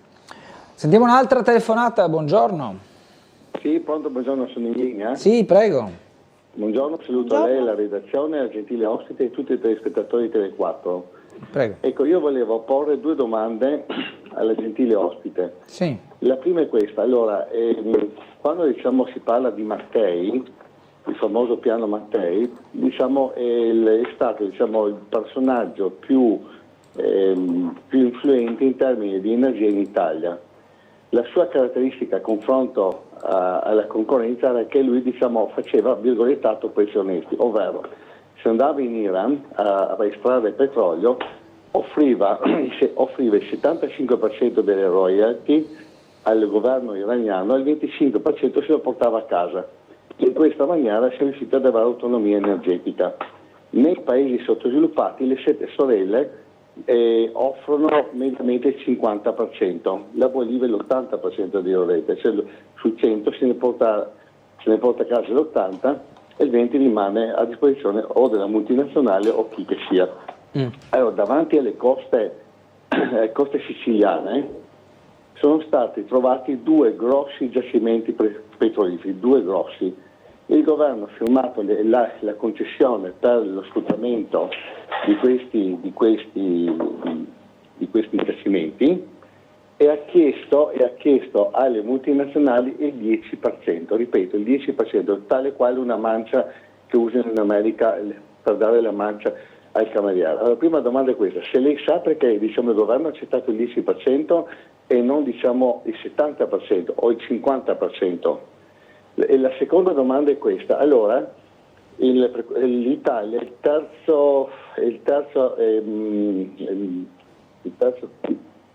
ha la terza riserva di oro mondiale, terza riserva di oro mondiale, di cui questa terza riserva di oro mondiale circa la metà è suddivisa tra Inghilterra, Stati Uniti e se non ricordo male in Svizzera, sono queste cosette di Svizzera, no? Allora il punto è che a livello mondiale sta prendendo forma una forma di pensiero in cui gli americani, gli statunitensi non sono più affidabili. Vediamo che la Germania sta richiedendo indietro le proprie riserve di oro, pure sta mantenendo al minimo, la Francia ha fatto per avere le sue riserve, ha fatto un'operazione veramente chapeau, come si deve dire, e poi posso parlare della Serbia, Venezuela, perché l'America non è più affidabile. La mia domanda è questa: perché l'Italia se ne sta zitta e buona e lascia le nostre riserve, i nostri risparmi in mano a uno Stato che non è più affidabile? Grazie. Grazie. Okay. Allora, ha toccato vari punti. Per quanto riguarda le varie percentuali, sinceramente le direi una bugia dicendogli che le so, non ne ho idea, quindi dovrei appena verificare se corrispondono appunto i dati che ci ha fornito circa le percentuali, quindi dovrei controllare e non so quindi confermarle questa cosa. Per quanto riguarda la crisi energetica, il governo Meloni punta al mix energetico. È stato proprio ricordato in aula scorsa settimana che sono stati fatti investimenti importantissimi per le energie rinnovabili, anche molto di più dei governi precedenti di sinistra che portano avanti queste battaglie, Green Deal, eccetera, e poi chi fa più energia con le fonti rinnovabili è il governo Meloni, mi fa sempre tanto sorridere. Quindi assolutamente, se ci sono nuovi giacimenti noi ovviamente vogliamo lavorare, come avrete anche letto nelle scorse settimane, siamo andati avanti per quanto riguarda le deleghe al governo per i nuovi impianti nucleari. Certo, visto. Quindi noi puntiamo veramente a una strategia di lungo periodo per essere sempre di più indipendenti, perché essere indipendenti dal punto di vista energetico è un fondamento della sicurezza nazionale. Se noi non siamo indipendenti non potremo mai essere veramente liberi. Questa è la nostra posizione. Per quanto riguarda l'oro, è un tema che ci siamo posti e che abbiamo anche discusso ampiamente sulle riserve auree, quando farle tornare, eccetera, anche sull'affidabilità diciamo dei luoghi dove appunto ci sono le riserve auree. Quindi è un tema che si sta affrontando in maniera veramente puntuale. Dopo è vero che alcuni paesi hanno cercato di riportare a casa un bel po' delle riserve auree, e io penso che si faranno degli approfondimenti a breve anche. Quindi sì, il tema delle riserve auree all'estero c'è. Dunque, abbiamo ancora 3 minuti. Io ho solo chiesto, perché poi il resto l'abbiamo lasciato alle telefonate, sull'incontro dell'altra settimana, di venerdì, su Porto e Ferrovia. E insomma, bene o male ne abbiamo un po' parlato. Se dovessimo invece andare a guardare le sfide di adesso di Trieste, in vista anche delle prossime elezioni del prossimo anno, adesso stiamo passando l'estate, poi immagino che a settembre ci sarà un clima un po' diverso, più di confronto, no? Su diversi temi. Cosa mi dice? Come segretaria, in questo caso la incalzo come segretaria provinciale di Fratelli d'Italia. Assolutamente, noi come centrodestra, come segreterie provinciali e comunali ci confrontiamo ogni mese sui temi da portare avanti, sui dossier da chiudere entro la fine della consigliatura, proprio per dare un indirizzo politico e programmatico chiaro e netto. Per quanto riguarda quello che sarà appunto il programma che presenteremo a Trieste nel 2027, di sicuro inizieremo, abbiamo già le nostre idee, dobbiamo buttarle ovviamente giù su carta, tenendo in considerazione che 10 anni di buon governo del centrodestra a Trieste ha già dato tanto, e adesso ci sono ovviamente nuove prospettive su cui bisogna puntare in alto. Il porto è una di queste, quindi andare sempre in sinergia e lavorare tra istituzioni. Noi infatti anche venerdì, anche se era un evento del partito, abbiamo voluto fortemente sia il sindaco di Piazza che il presidente Fedriga, perché per un territorio così particolare, così piccolo agli estremi dell'impero, chiamiamolo così, la sinergia è fondamentale, come anche quando ci sono state le varie crisi del territorio, le crisi produttive, penso Valsia come altre, abbiamo anche lavorato insieme con le opposizioni, perché la nostra forza è lavorare insieme. Quindi assolutamente l'unità del centrodestra è il pilastro ovviamente del nostro programma, e ovviamente andremo anche a puntualizzare tante cose. Dobbiamo investire ancora tantissimo sul sociale e sulla sicurezza, che sono le nostre priorità. Poi ci sono le scuole, abbiamo adesso messo altri 5 milioni per quanto riguarda le strade. C'è tanto da fare e noi siamo pronti. Abbiamo ancora una telefonata e poi la salutiamo. Onorevole Matteoni, buongiorno. Buongiorno, Fabio Franco, solamente fare una battuta e voglio una risposta dell'onorevole. Sì. Allora, parto però in maniera divertente. Allora, vi ricordate la canzone degli Anaci, no? Vengo anch'io, no tu no, ma perché? Perché no? Sì. C'è quel che pensa Fratelli d'Italia su quel che riguarda l'Anaci? Buona giornata. Grazie Franco, vengo anch'io, no tu no, cioè volete aprire le braccia a questa coalizione larga con anche Vannacci e Futuro Nazionale, oppure sono diciamo un po' invisi in questo momento? Allora, anche io rispondo proprio con le parole di Vannacci: vedremo prima delle elezioni, lo ha detto lui, lo vedremo prima delle elezioni. Quindi a specchio praticamente. Assolutamente. Ok. Assolutamente. Bene, grazie e ringrazio l'onorevole Nicole Matteoni, deputata di Fratelli d'Italia con noi questa mattina. Buon lavoro, buona giornata. Altrettanto. Ci fermiamo per qualche minuto, torneremo tra poco.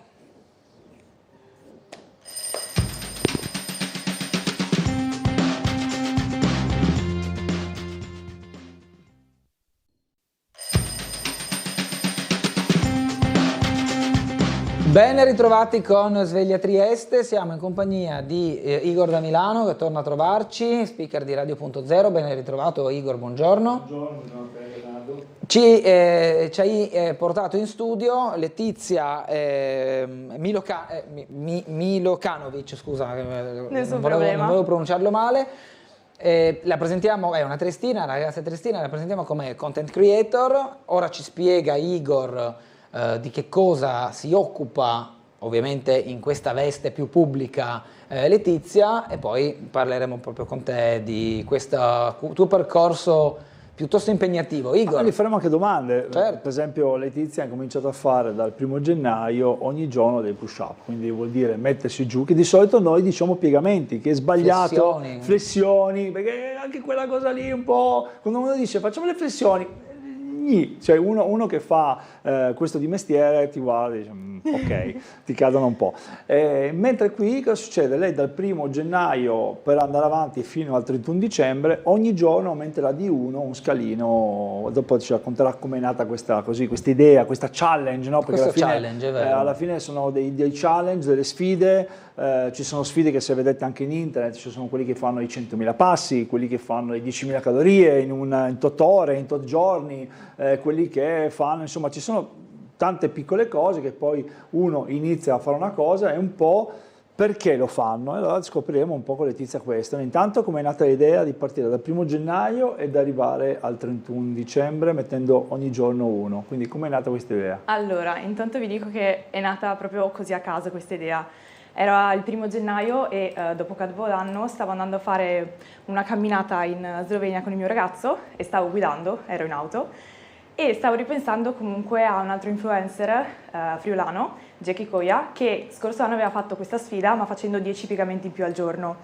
E quindi il 1° gennaio avrebbe riniziato questa sfida perché lo scorso anno non era riuscita a finirla e l'avrebbe fatta uguale ma avrebbe spezzato comunque i push-up durante la giornata. Okay. E quindi stavo ripensando a lui e parlavo con il mio ragazzo e dicevo ehi Phil, ma quindi Jackie Coia sta iniziando la sfida.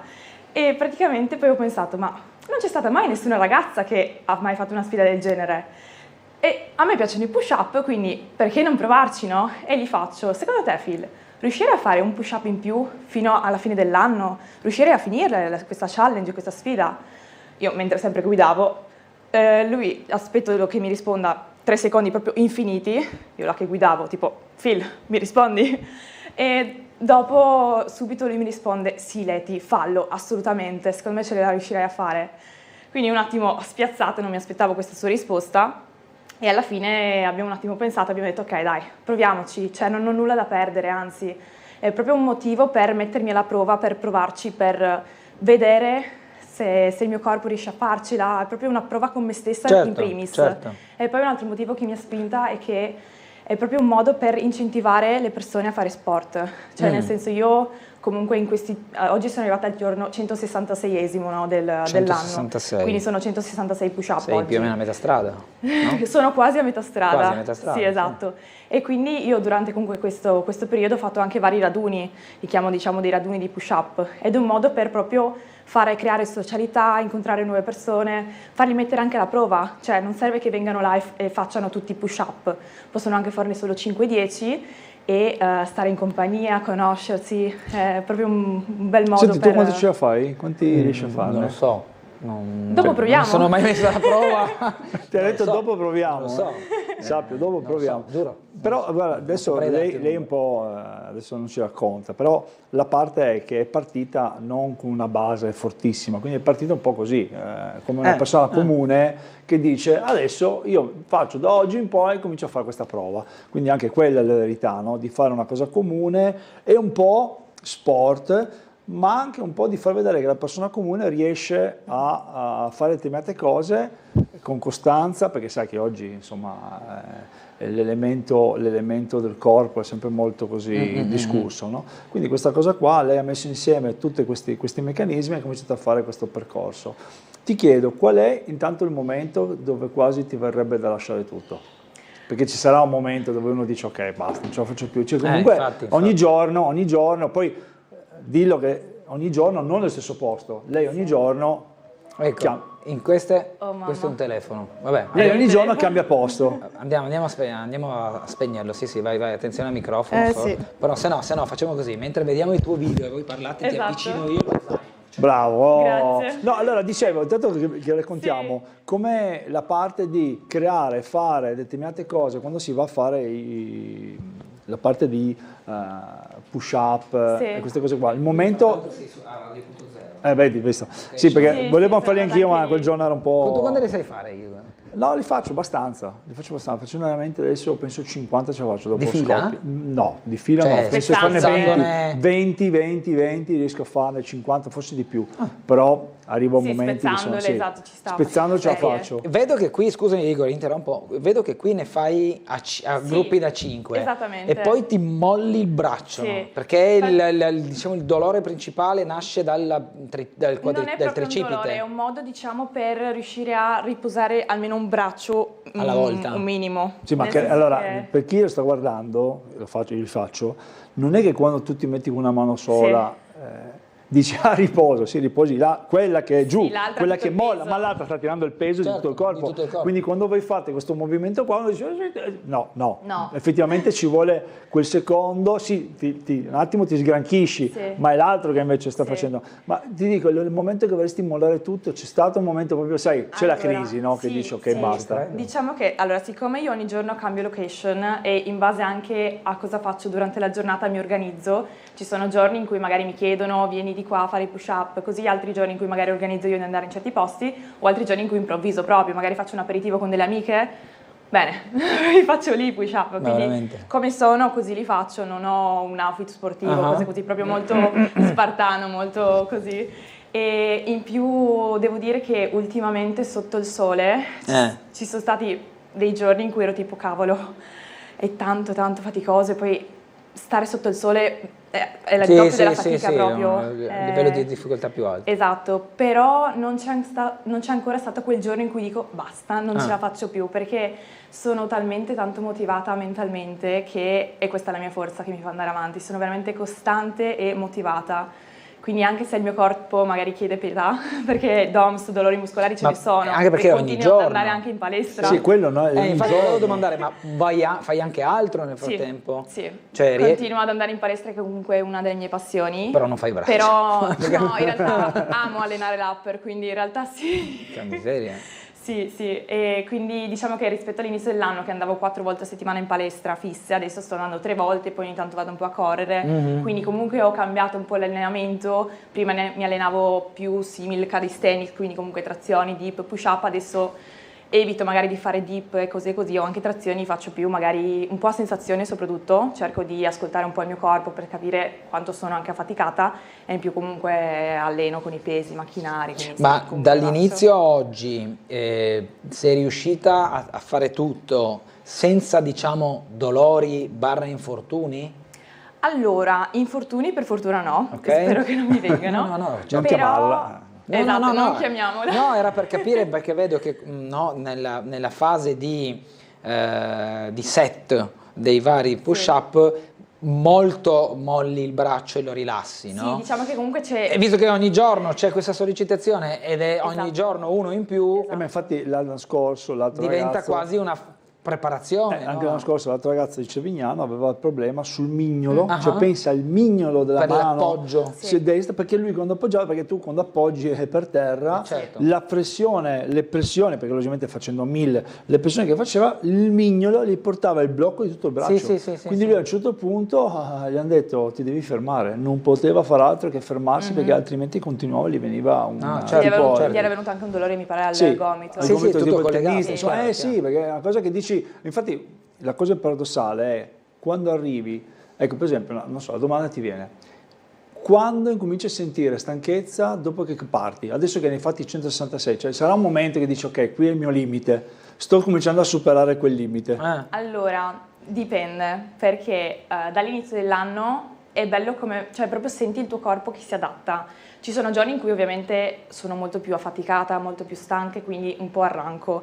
Giorni in cui invece sono veramente fresca e riesco ad arrivare alla fine in cui dico beh, ne ho ancora abbastanza, riuscire ad andare ancora avanti. Quindi dipende tanto dalla giornata, da cosa faccio, da quando rifaccio. Però allora all'inizio magari arrivavo, non so, già a 50, magari devo farne 80, già a 50 sentivo molta più fatica così, però comunque riuscivo ad arrivarci. Adesso dipende un po' dalla stanchezza, ma se sono fresca magari molto più in là, arrivo magari verso gli 80 e 100, in cui inizio magari a sentire un po' più fatica, però poi facendo questa costanza di 5 push-up alla volta, sia perché non vado a cedimento, quindi non è il mio limite, 5 sono gestibili per me, sia perché è più facile anche da contarli, 5, 10, a gruppi da 5. Esatto, ho trovato questo mio ritmo e quindi è più facile arrivare insomma all'obiettivo. Qui sei davanti l'arco di Riccardo. Sì, Sì. In pieno giorno, mi viene da capire. Sì, non c'era un bellissimo tempo, era un po' Non nuvoloso. c'era un gran bel tempo, c'era un po' nuvolo, però non ha destato la curiosità di qualcuno? Ci sono stati soprattutto dei turisti che passavano là ed è divertente come passano e magari mi guardano un po' straniti, alcuni sono incuriositi, altri invece si mettono proprio vicino a me e ne fanno anche qualcuno. Ma va? Sì, mi capita nei luoghi pubblici, anche in Cavana ho fatto, è molto bello vedere Ecco, le reaction. dobbiamo andare in pubblicità, però ti domando prima della pausa, ieri dove li hai fatti? Allora, ieri li ho fatti in Piazza della Borsa. Ieri in Piazza della Borsa? Sì. In pieno centro, così? Ho fatto un aperitivo con gli amici e poi mi sono messa lì in Piazza della Borsa. Così Quindi ieri erano 165. Esatto. E oggi dove li farai? Qui.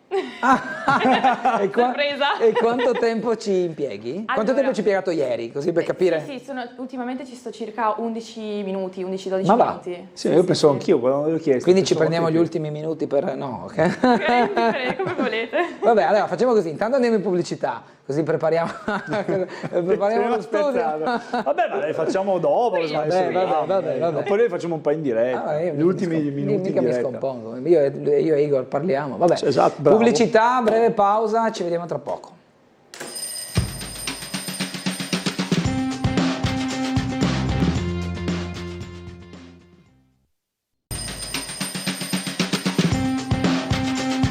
E ritorniamo in diretta 9:20 di lunedì 15 giugno con Igor da Milano, speaker di Radio.0, pronto anche lui a fare i push up. No, io guardo, riesco a guardare, non so se te frequenti, ma io... No, io tendenzialmente se posso evito, soprattutto se sono in giacca e cravatta. No, tu a calcetto però fai, dai, calcetto vai a giocare. Di che ogni mercoledì. Ogni mercoledì, cascasse il sanno anche i mondo, muri. il tempo, tu ci vai. Certo, Allora, non solo io, siamo una squadra. Insomma. Volevo chiederti il discorso della community. Sì. Cioè, quando tu avvisi, non so, le persone sui social, ecco, che persone arrivano? Cioè, chi arriva? Arriva quello spavaldo, meno spavaldo, quello che dice sì, ne faccio 5, 2, 1, cioè...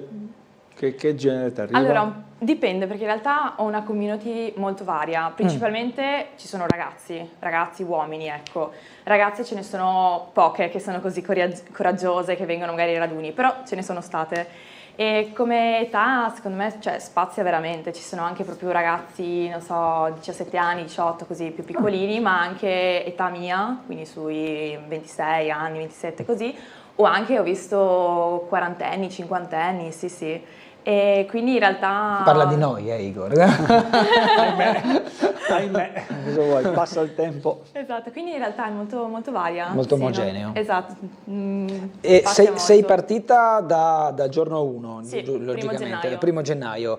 E hai aperto apposta un canale per questa challenge oppure diciamo tu avevi già i canali tuoi e semplicemente hai aggiunto questo? Avevo già il mio profilo Instagram che postavo insomma come le sei ragazze. Una persona normale, sì. Esatto, e ho continuato lì, non ho aperto un altro canale. Ecco, questo ti ha dato un boost di visualizzazioni? Sì, devo dire che all'inizio della sfida col fatto di proprio avere questa novità un push up in più al giorno sono cresciuta abbastanza velocemente, quindi sono stati tanti follower che hanno iniziato a seguirmi, a credere in me. Poi c'è stato magari un pochino, non una crescita comunque esponenziale, costante, sì, esatto, un po' più lenta. Esatto, quindi va un po' a periodi così, poi dipende anche da cosa faccio. Però le visualizzazioni sono maggiori rispetto ai sì. più o meno si aggirano attorno alle, allora, così, farci un'idea.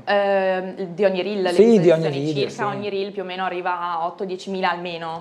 Poi ci sono alcuni che sono anche andati a 400.000, cose così. Però. Ma ecco, la tua... Questo fa capire che la costanza premia. Certo, chiaro. Cioè nel senso che tante volte, spesso e volentieri parlavamo dei social, parlavamo insomma di... Sì, se fai solo all'inizio e poi sparisci... Esatto, è difficile, cioè una costanza va continua, poi i social purtroppo sono tanti. Oggi bisogna spalmarli, bisogna calcolare tutto, è TikTok, è Instagram, è Facebook, è YouTube. Ogni volta dovresti prendere questi dati, metterli insieme perché...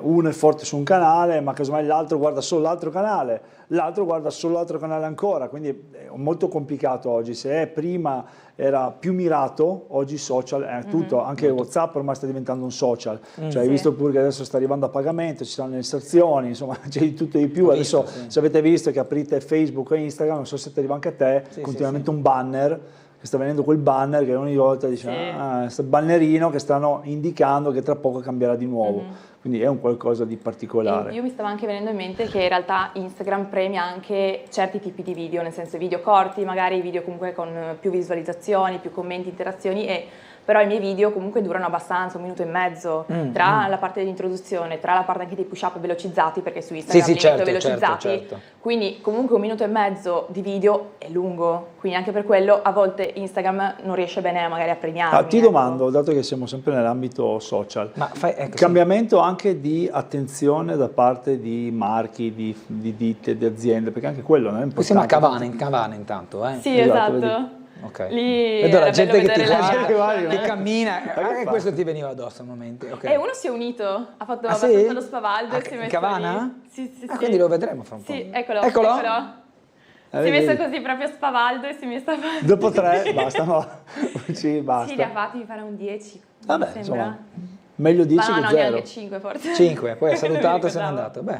Però no, è bel divertente gesto, quando scusami. No, chiedevo il discorso dei, non so, di aziende, sì, di qualcuno che ha un po' una lente ingrandimento. Di collaborazioni, intendi? Sì, anche collaborazioni, cioè hai visto anche qui un cambiamento, perché molto spesso, tante volte si parla di grandi numeri, in realtà non serve per grandi numeri, ma quando hai una community, un'idea e hai un qualcosa che alla persona piace, si riconosce, alle aziende piace, no? Perché l'azienda logico, vai a puntare su uno che ha 10 milioni di follower, ma non costa tot, costa 100 volte tanto.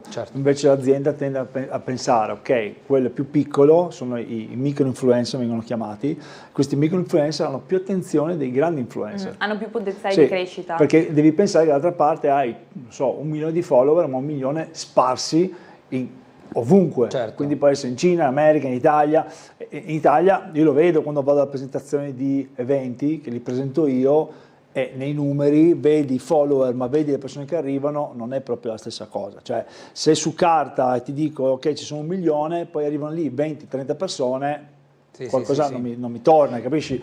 Poi il suo è un ambito molto territoriale, io non so se tu hai fatto questa challenge anche fuori da Trieste. Sì. Io comunque se faccio viaggi o cose così, dal 1° gennaio fino ad oggi ho fatto qualche viaggetto, quindi sono stata anche a Gran Canaria, Tenerife, poi dove altro sono stata?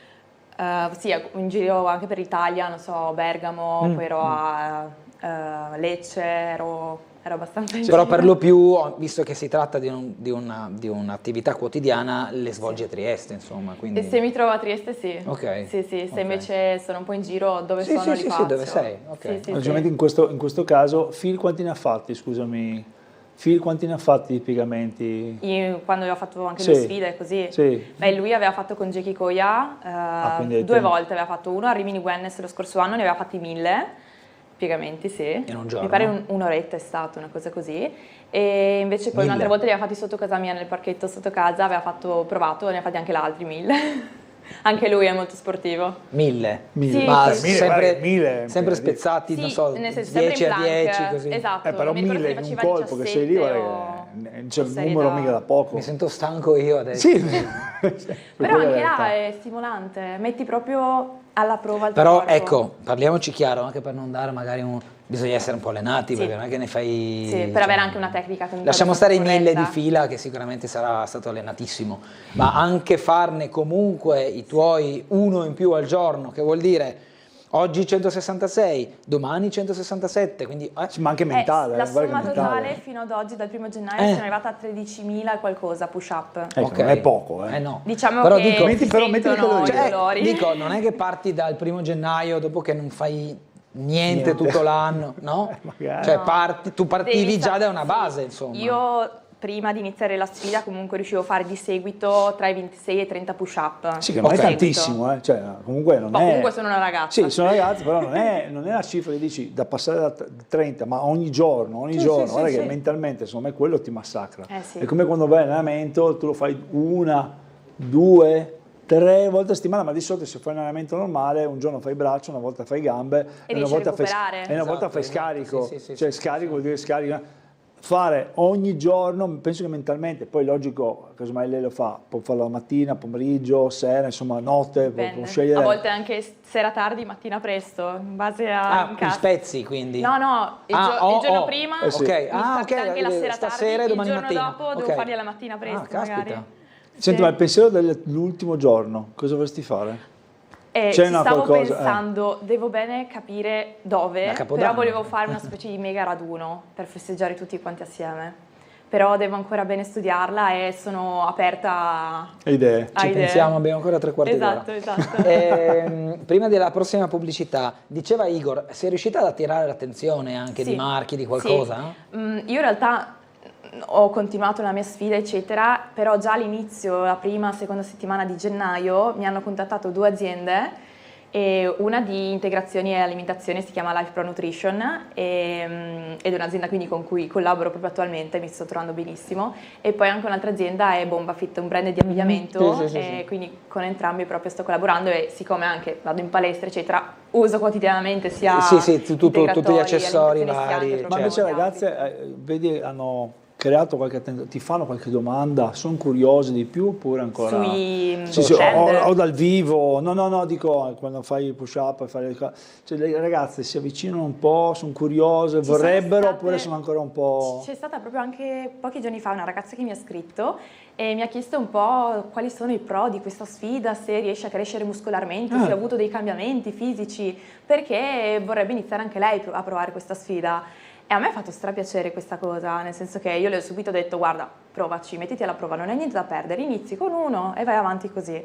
Le ho detto che allora fisicamente sicuramente ho aumentato un po' di massa muscolare, però se facessi solo la sfida di push up riuscirei a notare molto più facilmente i cambiamenti, però essendo che mi alleno anche in palestra non posso dire che questo è attribuito ai push up. Ok, quindi è tutta una sommatoria. Sì, però sicuramente a livello muscolare anche la fisioterapista mi fa ti vedo molto più rinforzata, molto più muscolosa, tonica. Beh, ci credo, insomma, no? Voglio ben vedere se non c'è un risultato dopo un'attività del genere, no Igor? Ma sai cos'è? Che più il risultato, forse tante volte chi lo fa non lo capisce subito, lo capisci forse dopo, no? Le persone vicino lo vedono, tu che sei lì, è come quando vuoi dimagrire. Sì, è come quando vuoi dimagrire, che dici non calo niente, invece la bilancia ti parla, ti dice che poi sai, la differenza tra dimagrire e mettere massa muscolare, uno dice non ho perso niente, sì, ma le taglie sono andate giù. Muscolarmente sei più, perché il muscolo pesa, quindi se hai lo stesso chilo non vuol dire che se hai stessi chili sei ingrassato, anzi hai solo messo massa muscolare. Questo molte volte anche qui, no? Bisogna un po' andare, però in questo caso qua, ecco, sei arrivata quasi a metà. Diciamo che è ancora lunga la strada, perché comunque 6 mesi, ci vogliono altri 6 mesi. Anche perché non è che è uguale la strada, è sempre più difficile. È sempre più difficile, però mentalmente hai già l'idea di cosa farai dopo? Dopo quest'anno? Sì, quando finisci questa sfida c'è già una lampadina che dice ok, adesso ho finito, è il 31, l'1 cominciamo a... Sì, ho un po' una mezza idea, nel senso che io prima comunque di iniziare questa sfida ho fatto un percorso anche con un nutrizionista che mi ha seguito, io comunque facevo calisthenics, lui però è un nutrizionista che fa bodybuilding, quindi un po' mi ha trasmesso un po' questa idea di provare a fare magari bodybuilding e anche una gara di bodybuilding. Quindi io comunque ho fatto varie diete di cut e bulk, periodi di quindi definizione, periodi invece di massa, in cui quindi mangiavo o meno o più, e quindi ho comunque fatto un cambiamento fisico, una trasformazione fisica del mio corpo. E allora attualmente non sto seguendo una dieta perché comunque con i push up e tutto, cioè sto mangiando comunque un po' a sensazione, sempre in maniera equilibrata e tutto quanto, però non in maniera precisa. Però dopo questa sfida di push up potrei pensare di iniziare un percorso proprio di bodybuilding, quindi cambiare proprio totalmente allenamento. Certo, chiaro. Iniziare a fare anche posing e provare ad andare su un palco. Perché in realtà quindi anche prossimo anno questo fare un percorso tipo mi piacerebbe continuo. Anche portarlo proprio sui social per renderlo più visibile, insomma, anche più... per far capire anche cosa c'è dietro. Esatto, perché molto spesso non si conosce. Perché non è per tutti. Io comunque avendo provato queste fasi di cut e bulk devi essere veramente forte mentalmente, non è facile stare così tanto precisi a dieta, cioè pure le verdure devi pesarle, perché io so che quando presento precise... Petosemania vedo i ragazzi che noi facciamo venerdì il peso, venerdì vedi gli atleti che arrivano che sono in fusione completa, perché alle 5 di solito alle 17 fanno il peso 17 finiamo alle 17:30, 35 finiamo i pesi, quindi devono aspettare finché tutti non hanno finito il peso. C'è gente che deve rientrare in quel peso, la categoria, no? Sì. E vedi che gente che arriva, non so, gli mancano anche 300-400 grammi che devono farsi in quella mezz'ora corse. O anche scarichi di liquidi si possono fare. Se riescono scarichi, ma se non ce la fanno devono fare corse con tutte che sudano per tornare entro l'ora a ripesarsi per stare dentro il range. E vedi persone che appena finiscono che dicono ok, bene signore, abbiamo finito il peso, mangiano vasca così di riso, sì, perché sei al limite. Sei al limite. Sì, perché anche perché usi diuretici, no? Per avere... Ma no, adesso non più. Sono molto più su nutrizionisti seguiti, però sai, andare lì, sei proprio al minimo tiratissimo, che poi loro di media un atleta può essere che oggi ha categoria 72 kg, il giorno dopo che combatte ne avrà 75, 3 kg in più, in un giorno 3 kg. Perché è arrivato al limite della sua forma fisica, però dopo che ha fatto il peso può aumentare. Ci sono atleti, no, italiani non tanto, ma atleti all'estero che vanno su di 5, 6, 7 kg. Ed è tanto, perché quando fai, specialmente adesso sport bodybuilder no, ma se fai un incontro di box o Muay Thai con un destro, avere 8 kg in più, guarda che fa la differenza. Cioè lascia stare l'altezza, ma avere 8 kg in più. Quindi uno può aumentare di peso dopo la pesa? Sì. Sì, non è più, quando l'hai fatto reintegra tutto, ma ci sono, ti dico, atleti erano russi che riuscivano a fare 8 E quanto chili. tempo passa dal peso all'incontro? Un giorno. Un giorno solo? Sì. Ok. Ho capito, ma in 24 ore questo No, sì, però se passava una settimana già diventava un poco falsata la cosa. No, il giorno fai conto, il giorno prima, quell'oretta, il giorno dopo c'è l'incontro. Quindi allora, dobbiamo andare in pubblicità, ci fermiamo un attimo, però a me piacerebbe capire dopo anche chi sei, perché noi abbiamo parlato di quello che fai, però non sappiamo ancora chi sei. Esatto. Va bene, Letizia, quindi ci fermiamo brevemente, ci vediamo tra poco. Chi sei?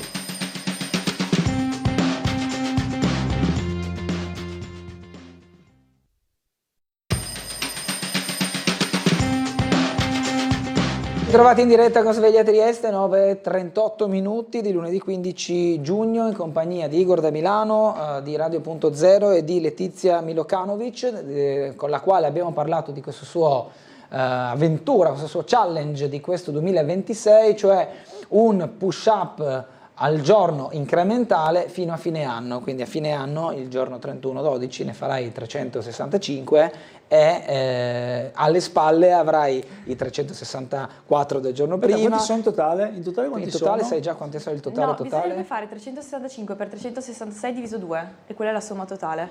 Facciamolo. Facciamolo. Così vediamo. Intanto chiediamo, ma Letizia, tu chi sei? Chi sono? Vai, descrivi chi sei. Che quanto devo fare, scusa, ripetimi? 365 per 366 diviso 2. Vedi. Diviso già 2. Qua facciamo i calcoli, siamo già bocciati. 66.795. alla faccia. Sì. Quante calorie sono? Me lo scrivo. Ma 66, in realtà 7, sarebbero 9, anche 5. di più, perché man mano che sto facendo la sfida, ogni tanto il mio contarep, che solitamente o è il mio ragazzo o amiche, o a volte sbaglia, quindi per sicurezza ne faccio anche 5 o 10 in più. Arrotondiamo a Come anche 66.800, così quei 5 in più. 5 in più così, tanto, devo che sia. Vabbè. Esatto. Ecco, Allora. clono la domanda di Igor. Sì. Abbiamo raccontato della Letizia che fa questa Sportiva. questo suo challenge particolare. Ma tu chi sei? Allora, intanto sono una ragazza di Trieste, ho quasi 27 anni, anche se fa ridere, però mi sempre danno della più piccola, mi danno anche 18 anni o cose così. Porta a casa. Va benissimo. E niente, sono triestina, ma ho studiato comunque 2 lauree, ho studiato a Udine, ho fatto sia la triennale che la magistrale lì. E la laurea si chiama Scienze e Tecnologie Alimentari ed è sul controllo, sicurezza degli alimenti, controllo qualità, quindi per esempio tutti i prodotti che sono al supermercato hanno subito degli step di controllo di qualità, oppure come lavoro potrei anche ideare nuovi prodotti alimentari e cose così. Però non sto ancora facendo questo lavoro, nel senso che io mentre studiavo a Udine, per pagarmi anche l'appartamento a Udine, ho trovato un lavoro, quindi tornavo i weekend a Trieste per lavorare come commessa in un negozio di vestiti. E circa da un annetto ho finito di laurearmi alla magistrale e ho continuato questo lavoro. E in più, in questo anno, da settembre fino adesso a maggio, ho fatto anche la maestra di pallavolo per i bambini, per i mini volley, quindi dei bambini di quarta elementare, erano veramente carini, dolcissimi, mi sono trovata molto bene. Quindi tra la commessa di vestiti, Negozio. sì, tra la maestra di pallavolo, tra la segnapunti anche di pallavolo ogni tanto, poi allenavo anche delle ragazze di pallavolo un po' più grandi a livello di pesi, preparazione fisica. Diciamo che ero sempre attiva. Sei molto impegnata. Sì. Pallavolo perché immagino giocavi. Sì, giocavo a pallavolo, ho fatto da bambina ginnastica artistica, tanti anni, elementari e medie, poi ho fatto pallavolo e poi col lockdown ho iniziato ad allenarmi corpo libero, un po' a casa, e poi dopo sono andata nel parco sotto casa con le sbarre da trazioni, eccetera, eccetera, e poi sono andata in palestra. Ecco, pallavolo che intendi, come dire, rendere un domani un qualcosa di più serio, oppure ti basta allenare i più giovani e diciamo sei contenta così? Perché magari, visto che hai questa vocazione sportiva e anche questa attenzione all'alimentazione, all'interno del grande settore dello sport e in questo tuo caso della pallavolo, magari potresti ritagliarti un ruolo, preparatore atletico, allenatore direttamente, non lo so, ipotizzo. Sì, ci avevo pensato, soltanto che invece di restringere il campo a pallavolo potrebbe piacermi anche proprio fare il personal trainer in generale. Ok. Però in realtà per ora ho un altro sogno, diciamo, nel cassetto, nel senso che io comunque stavo lavorando in altri settori e non nel mio settore di studio, perché volevo mettere soldi da parte per poi viaggiare col mio ragazzo, quindi volevamo andare proprio un po' in giro per il mondo, per dire. Lui vorrebbe andare in Australia, magari fisso lì. Io vorrei visitare un po'. Ci sono gli animali più pericolosi del mondo, sono serpenti, i ragni sono il meno, i polipi, i serpenti. No, ma lì c'è tutto pericoloso, dal mare alla terra, sì, tutto. Anche il geranio sul balcone. Tutto. Esatto, quindi prima di arrivare lì vorrei un po' visitare il resto del mondo, capire dove puoi andare anche a vivere, trovare magari un lavoro fisso e stabilirmi. Comunque spostarti, diciamo. Sì, quindi per quello non ho trovato un lavoro attinente allo studio. Ho il lavoro per te. Dimmi. Ho trovato il suo lavoro. La Travel Fit. Esiste? No. No, ok. Lo creiamo adesso? Signori, 10% grazie.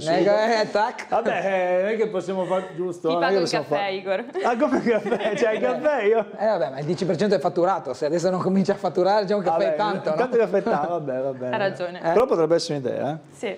Teniamocela a casa. Perché non c'è. Cioè il travel fit potrebbe essere che tu fai le passeggiate nelle città, passeggiando, facendo tot passi, facendo tot calorie, che ne so, tanto ci si può inventare il mondo. Invece di fare l'esperienza solita di visitare una città più fit. Cioè praticamente la persona che va nei luoghi e racconta tutti i percorsi che possono intraprendere nel senso di camminate, ma anche fare camminate, scalate, esercizi. Sì, ma non solo, può anche avere persone con lei dove fanno fit con lei. Quindi camminate, trekking, cose così. Tutto. Piace camminare? Sì, adoro camminare. Quindi potrebbe essere un'idea. Potrei fare anch'io 100.000 passi un giorno. Mi raccomando, prossima sfida? Quando la fai? Dopo la sfida di push-up, non nel mentre. Ah, non nel mentre? Potrei fare il 1° gennaio. Non faresti nel mentre? Diciamo che mi voglio poi tanto male.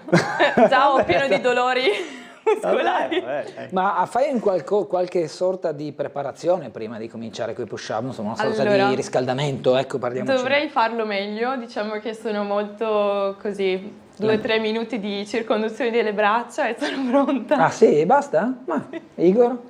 Io? No, dico, cosa ne pensi? Non è forse che dovrei scaldarmi di più. Io quando vado in allenamento, se non faccio il riscaldamento prima, sono già un tronco io di mio. Se non mi fa fare quei 10 minuti di riscaldamento non riesco a fare niente.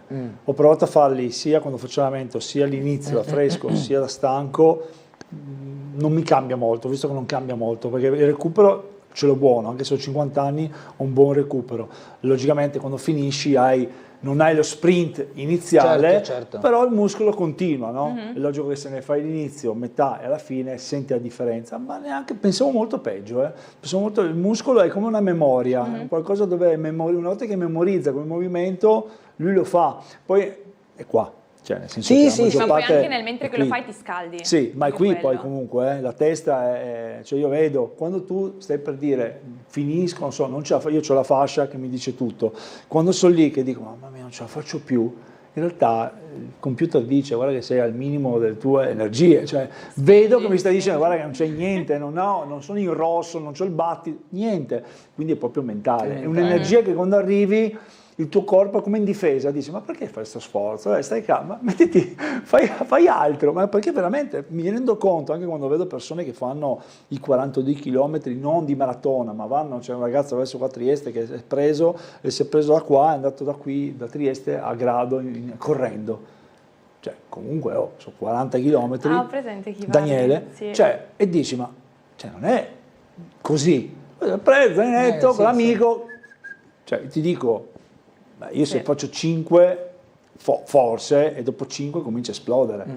Cioè, dovrei veramente ogni tanto fermarmi, farmi con calma, però secondo me se vediamo la fascia vedrai che 5 km è proprio la testa, perché la mia testa pensa, quindi quello che mi prova a creare il disturbo e dire sì, lo farò dopo, e dopo comincio ad avere stanchezza, che non è stanchezza, è proprio come te quando fai una partita, fai 2 ore, non sei stanco, però se ti dico adesso andiamo a fare una corsa, vedrai che dopo un po' crolli e dici ma come, ho fatto un'ora, cosa mai guardi, ti metti l'orologio e vedi che hai fatto 12 km, adesso andiamo a correre, dopo 5 esplodi.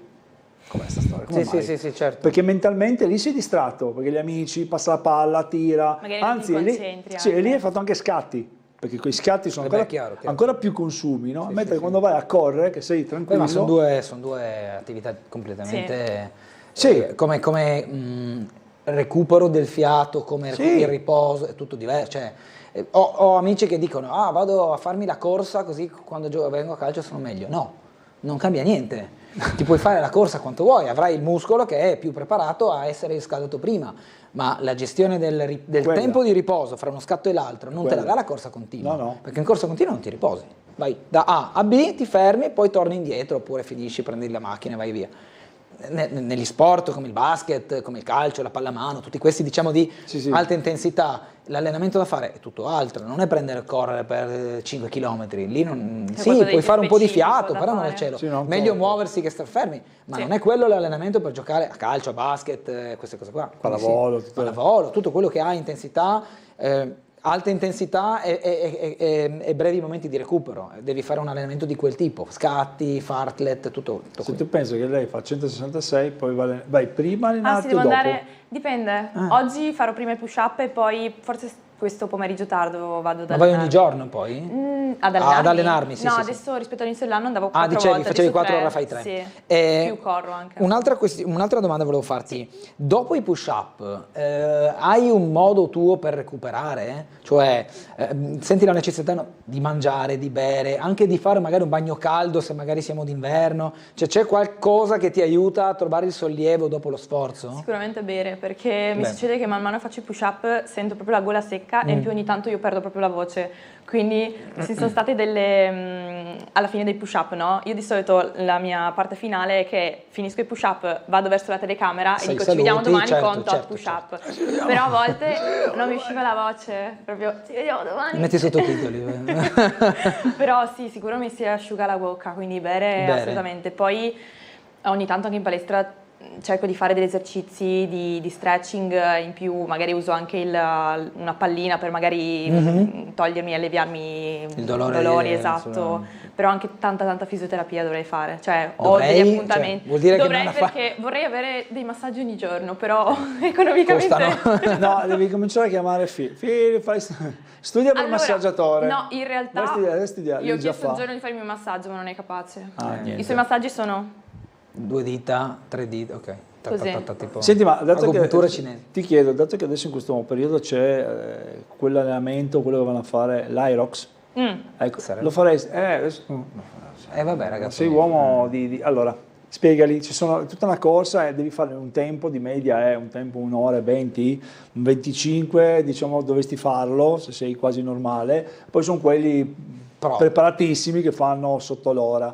Allora quanti chilometri sono? 5 chilometri? Oddio, non lo so. Non mi pare, un po' devi fare la corsa. 8 chilometri. Mi suggeriscono 8. 8 chilometri, poi devi fare... Cioè 8 chilometri di corsa? Sì, no, fai prima 1 chilometro, finisci giusto 1 chilometro. Sono 8 round. Poi ti devi fermare e hai, non so, da tirare un peso con la corda che è 100 kg, se non sbaglio, 120, non mi ricordo, e devi stare fermo, non devi superare quella linea, devi tirare questo peso verso di te, che sono 30 metri, 20 metri, 30 metri, tanto. Sì. Poi dall'altra parte di nuovo, poi devi lanciarti e fare push up. Cioè poi altri no, poi di nuovo altra corsa, secondo round. Sì, poi di nuovo altri 30 metri. Corsa, esercizio, 30 metri lanciandoti, no guarda. Pazzesco. A livello di fiato è tanto. Però tutta questa cosa che prevede delle attrezzature le fai in un posto specifico, non è che le fai in nelle palestre. Nelle palestre adesso le Remily Wellness hanno fatto vedere un po', perché adesso stanno facendo nelle varie città d'Italia, specialmente anche in Europa, E c'è tanta gente, adesso ci sono quella Si versione... chiama Irox. Sì. Poi c'è un'altra versione ancora, che è quella forse. ancora più alta, che adesso non mi ricordo come si chiama, che è una ancora più strong, però ci sono, questa sta andando adesso tanto, adesso tu sei stata a Rimini Wellness. Sì. Ecco, per esempio lì è proprio, lì è la patria del fitness, no? Cioè arrivano quelli iper preparati. Eccolo, ho trovato la scheda. Non possiamo andare noi, No, non c'è bisogno, non c'è problema. Ma non c'è problema. No, ma no, lascia stare, fai fare quelli che hanno fisico, non noi che siamo... La gara richiede resistenza cardiovascolare, forza esplosiva, vabbè. Sì, 1000 metri, simulazione dello sci di fondo che coinvolge le spalle, braccia e core. Sled push 50 metri, spinta della slitta sul pavimento. Una spinta, poi c'era anche la tirata della slitta. Sì, poi c'è il traino della slitta verso di sé, quello che diceva Igor prima. I burpees, esecuzione di burpee con balzo in avanti continuo per 80 metri. Il vogatore al massimo dello sforzo. Sì, il rowing, il classico. No, non è il rowing, sì. Poi farmer's carry, trasporto di 2 kettlebell pesanti, immagino giù. Sì, trasporti e cammini. 200 metri. Poi è il sandbag lunges, cioè gli affondi camminati con un sacco di sabbia sulle spalle. Che È dura. dura. Che vuol dire affondi camminati, sì, ogni passo giù, vai giù, poi vai su. Guarda che... E il Sì. Poi hai 100 ripetizioni di lancio di una palla medica contro un bersaglio, di solito vai sul muro, no? Non so quanti chili sia. 3 metri per gli uomini, 2,7 per le donne. Non scrive il peso della kettlebell, ma insomma. Ma mi sembra che era 12. Sarà quella grande. No, è la palla comunque che Sì, no, dicono solo il peso. Pesa 8-12 kg, mi sembra, adesso mi ricordo, però 100 volte su una pallina. Tiki, guarda che... Uno dice, sì. No, perché lo fai le prime, lo fai anche lanciato. Ma vinci qualcosa dopo, perché meriti un premio per fare... Forse se arrivi prima. Si vince qualcosa? No, se arrivi prima questa la gloria? È per persone, la gloria eterna per te stesso. No, sono quelle cose che uno lo fa per così per sé, insomma, sono quelle sfide come sta facendo lei, un percorso, lì è una sfida perché sai, fare casomai 21 km è molto più complicato, un triathlon è molto più complicato. Quello almeno alterni un po' di corsa e un po' di attività comunque fisica. Tu lo fai, tu lo faresti? Che cosa? Irox? Sì. Ma per provarlo anche sì. Sarebbe interessante. Dovrei, non è che vado domani a farlo. Devo prepararmi un attimo, però potremmo farlo, andiamo a farlo. Ma guarda, ci sono diverse palestre. Un anno, ci diamo un anno di tempo. Va bene. Fra un anno ne parliamo, quindi. Vabbè. Ci sono diverse palestre, diversi luoghi in città dove comunque il tipo di ginnastica che fanno è questo. Ovviamente non hanno magari il circuito per farti fare i chilometri e tutto, però HIIT o tutto ciò che comunque ricorda intervalli di esercizi con ginnastica funzionale già vengono fatti, ovviamente calibrati in maniera molto diversa. I circuiti di una volta. Beh, qua comunque noi siamo, mi pare avevo letto che siamo una delle città abbastanza sportive nel territorio. Una delle città più sportive d'Italia, senza dubbio. Senza dubbio. Siamo sportivi. Adesso tu domani 100.000 passi, sappilo. Un fil, andate in giro, andate da qua a Lignano. Beh, ma basta andare a visitare qualche città, lì scappano un sacco di passi al giorno. Tu dici, scusa... Beh, è vero, però quando si va in 46.000 visita passi di solito si aumentano, si gira molto a piedi. Insomma, io l'ho visto anche quando ero andato a Torino a vedere la città, che non ero mai stato, facili 30.000 passi in un giorno. Rispetto ai 15.000 quotidiani, quindi doppio. Insomma, ecco, specifichiamo, non sono 30 km, 30.000 passi. No, perché molte spese 30.000 passi, 30.000 km. No, il passo è variabile, io che sono un po' più alto potrei averlo un po' più esteso, sono 75 centimetri, non sono proprio 30 km, però ormai con i telefonini o con il vostro cellulare, smartphone, smartwatch, quello che volete, insomma vi dice all'incirca. Ti chiedo, Letizia, invece il discorso parlavi prima di cibo. Sì. Parte più importante che fai mattina, pomeriggio, sera, che non so, il cibo dove ti dai la carica. Il pasto più importante della tua giornata. Allora, io amo fare colazione. E qua ci trovi d'accordo, credo, no? Perché anche Igor so che io apprezza. mi sveglio e voglio fare colazione, è proprio il mio pasto preferito, e poi mi metto là, mi faccio i pancake oppure mi faccio il porridge, per me è una coccola che mi faccio la mattina, e quindi sono anche molto più energica, più contenta. Però quello che ritengo molto importante è soprattutto reintegrare i carboidrati dopo palestra. quindi un pasto bello abbondante, ricco di carboidrati, quello sicuramente aiuta anche. Però proteine per tutta la proteine in ogni muscolatura che pasto. stai, diciamo, costruendo, Sì. anche la stai Beh, acquisendo? comunque, sì, quello sicuramente, ma ad ogni pasto cerco comunque di mettere per essere un pasto Per comunque essere- bilanciato, sì, anche sì, perché sì. all'università comunque avevo studiato un corso di alimentazione e nutrizione, quindi ne so comunque No, abbastanza. certo, Poi certo. avendo fatto anche varie diete con questo nutrizionista ho imparato molte cose, quindi almeno, non so, magari 1,8-2 grammi chilo di proteine per gli sportivi ci stanno. Unisci il nuoto d'estate? No, a me non piace nuotare. No. No. No, perché poi ti stanca tantissimo. quindi... Beh, nuoto sì. No, vado al mare per prendere il sole, Beh, quello- farmi un touch come da vera triestina, ma... Sul touch, basta. Sì, Cioè, no, guarda, non sono una ragazza che nuota, non mi piace tanto. non soffri il freddo dell'acqua, perché l'acqua l'altro giorno sono andato dentro, sembrava sì? che sono un frigo. Io vedo Io tutti che ancora vanno no. dentro come se fosse niente. Io ho detto, vabbè, forse non sarà così fredda. Appena ho messo il Gelida? piede, volevo fare un salto. Io sono come te. Cioè, era freddissima. No, tranquilla, così. Dentro, così. Come se fosse l'acqua, sai, 36 gradi, 34 gradi. I coraggiosi. Sì, no, infatti. Allora, faccio l'ultima domanda. Sì, mi sa prego. che No, dobbiamo fine alle 10:15. Ah, boh, allora abbiamo tempo. Abbiamo il tempo per farti fare... No, vabbè, Sì, dai. allora parlavi prima di quello che vuoi fare e di quello che farai il prossimo anno che scatterà. Ecco, in questo caso qui, parlando anche un po' delle persone che ti scrivono, cosa ti chiedono di più? Cioè, c'è qualche domanda che ti fanno di più, non so, c'è qualcosa che vedi che è ripetitiva, no? Dove sono le domande che dici, C'è "Cavoli, mi fanno curiosità sempre su questa qualche domanda." Sì. specifico argomento? O che nei commenti ti scrivono o che ti scrivono in privato, c'è qualcosa che vedi che proprio è un qualcosa di continuo? Ci sto pensando perché in realtà ricevo un sacco di magari commenti proprio di supporto, vai avanti, oppure quando esce il video, cioè sono molto... C'è interesse. Sì, c'è interesse proprio nei push-up e non pensavo che fosse così tanto, diciamo, interessante magari delle persone, perché comunque io capisco vedere un video di push-up che comunque sono anche velocizzati, però cioè, sono sempre là ferma e li faccio, quindi magari un po' perde anche l'attenzione.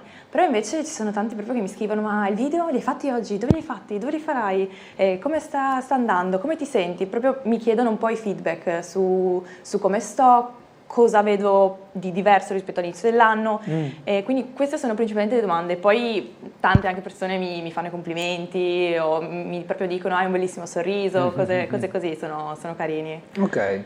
Perché non lo facciamo anche noi? Ma che cosa? Non so. Facciamo un push-up in meno ogni giorno.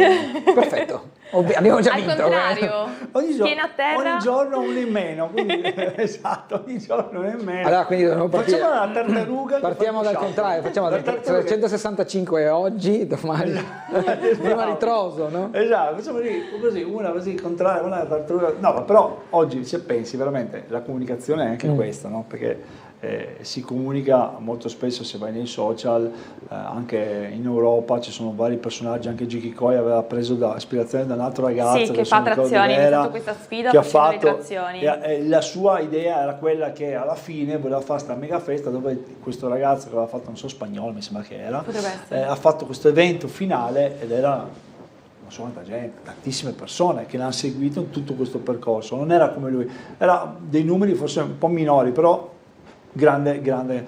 Stessa cosa qua, cioè alla fine c'è un'attenzione e vedo che all'inizio dell'anno molti avevano fatto, anche molti ragazzi avevano cominciato a fare, molti hanno mollato, penso dopo subito un mese, perché il problema qual è? La costanza. Certo. La costanza è dire ogni giorno tu ti devi svegliare e sapere di fare quella cosa lì assolutamente. E come ho detto lei prima, ci sarà il giorno anche tuo che dici no, oggi proprio non voglio fare niente, oppure è un momento che puoi avere la febbre, infatti. Cioè, puoi avere la tosse. Ma hai passato un periodo del genere? Cioè, hai avuto un'influenza tale che a momenti minasse tutta la influenza tipo febbre no, però sì, no, ci sono state... un malore qualunque, ecco. Sì, 2 giorni separati, in 2 momenti diversi in cui o avevo vomitato, quindi stavo male, oppure avevo proprio mal di pancia, crampi.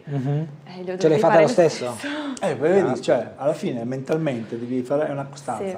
Come 1 e 2 gennaio, così, hop, via. Magari. No. Io ho fatto... Una settimana con i crampi e uno dei mesi fa. Ok. Sì. Beh, ma insomma, invece ecco, parlando di location, una location che vorresti fare assolutamente, che ti piacerebbe fare, che dici, adesso hai l'appello, chi ti sta in questo momento guardando, dici, io vorrei farlo lì. Posso fare uno spoiler? Beh, Dio, se no non te lo avremmo chiesto. Spoiler. Sì, allora quest'estate andrò ad agosto, 2 settimane in Giappone. Ah, però. Quindi lì Caspita. mi ispira un sacco. Lì avrai... Per caldo? Caldo sicuramente. Avrai caldo. Allora io ti sfido, facciamo così, apertura ti sfido, dato che tu duri fino al 31 dicembre. Bravissimo. Ti sfido adesso di attivarti per farla sulla Vespucci. Sulle Vespucci e perché quando viene a viene per la Vespucci per la Barcolana. Barcolana. Però Quindi, vabbè, non è così accessibile a tutti, no? La Vespucci. Beh, no, come no, 11 minuti, quella volta sarà Chiedere 22 lecito. minuti. Esatto. Sì. Beh, ma uffici stampa, se Basta, neanche basta, loro. basta, Ti perfetto. dice lui come fare. Vabbè.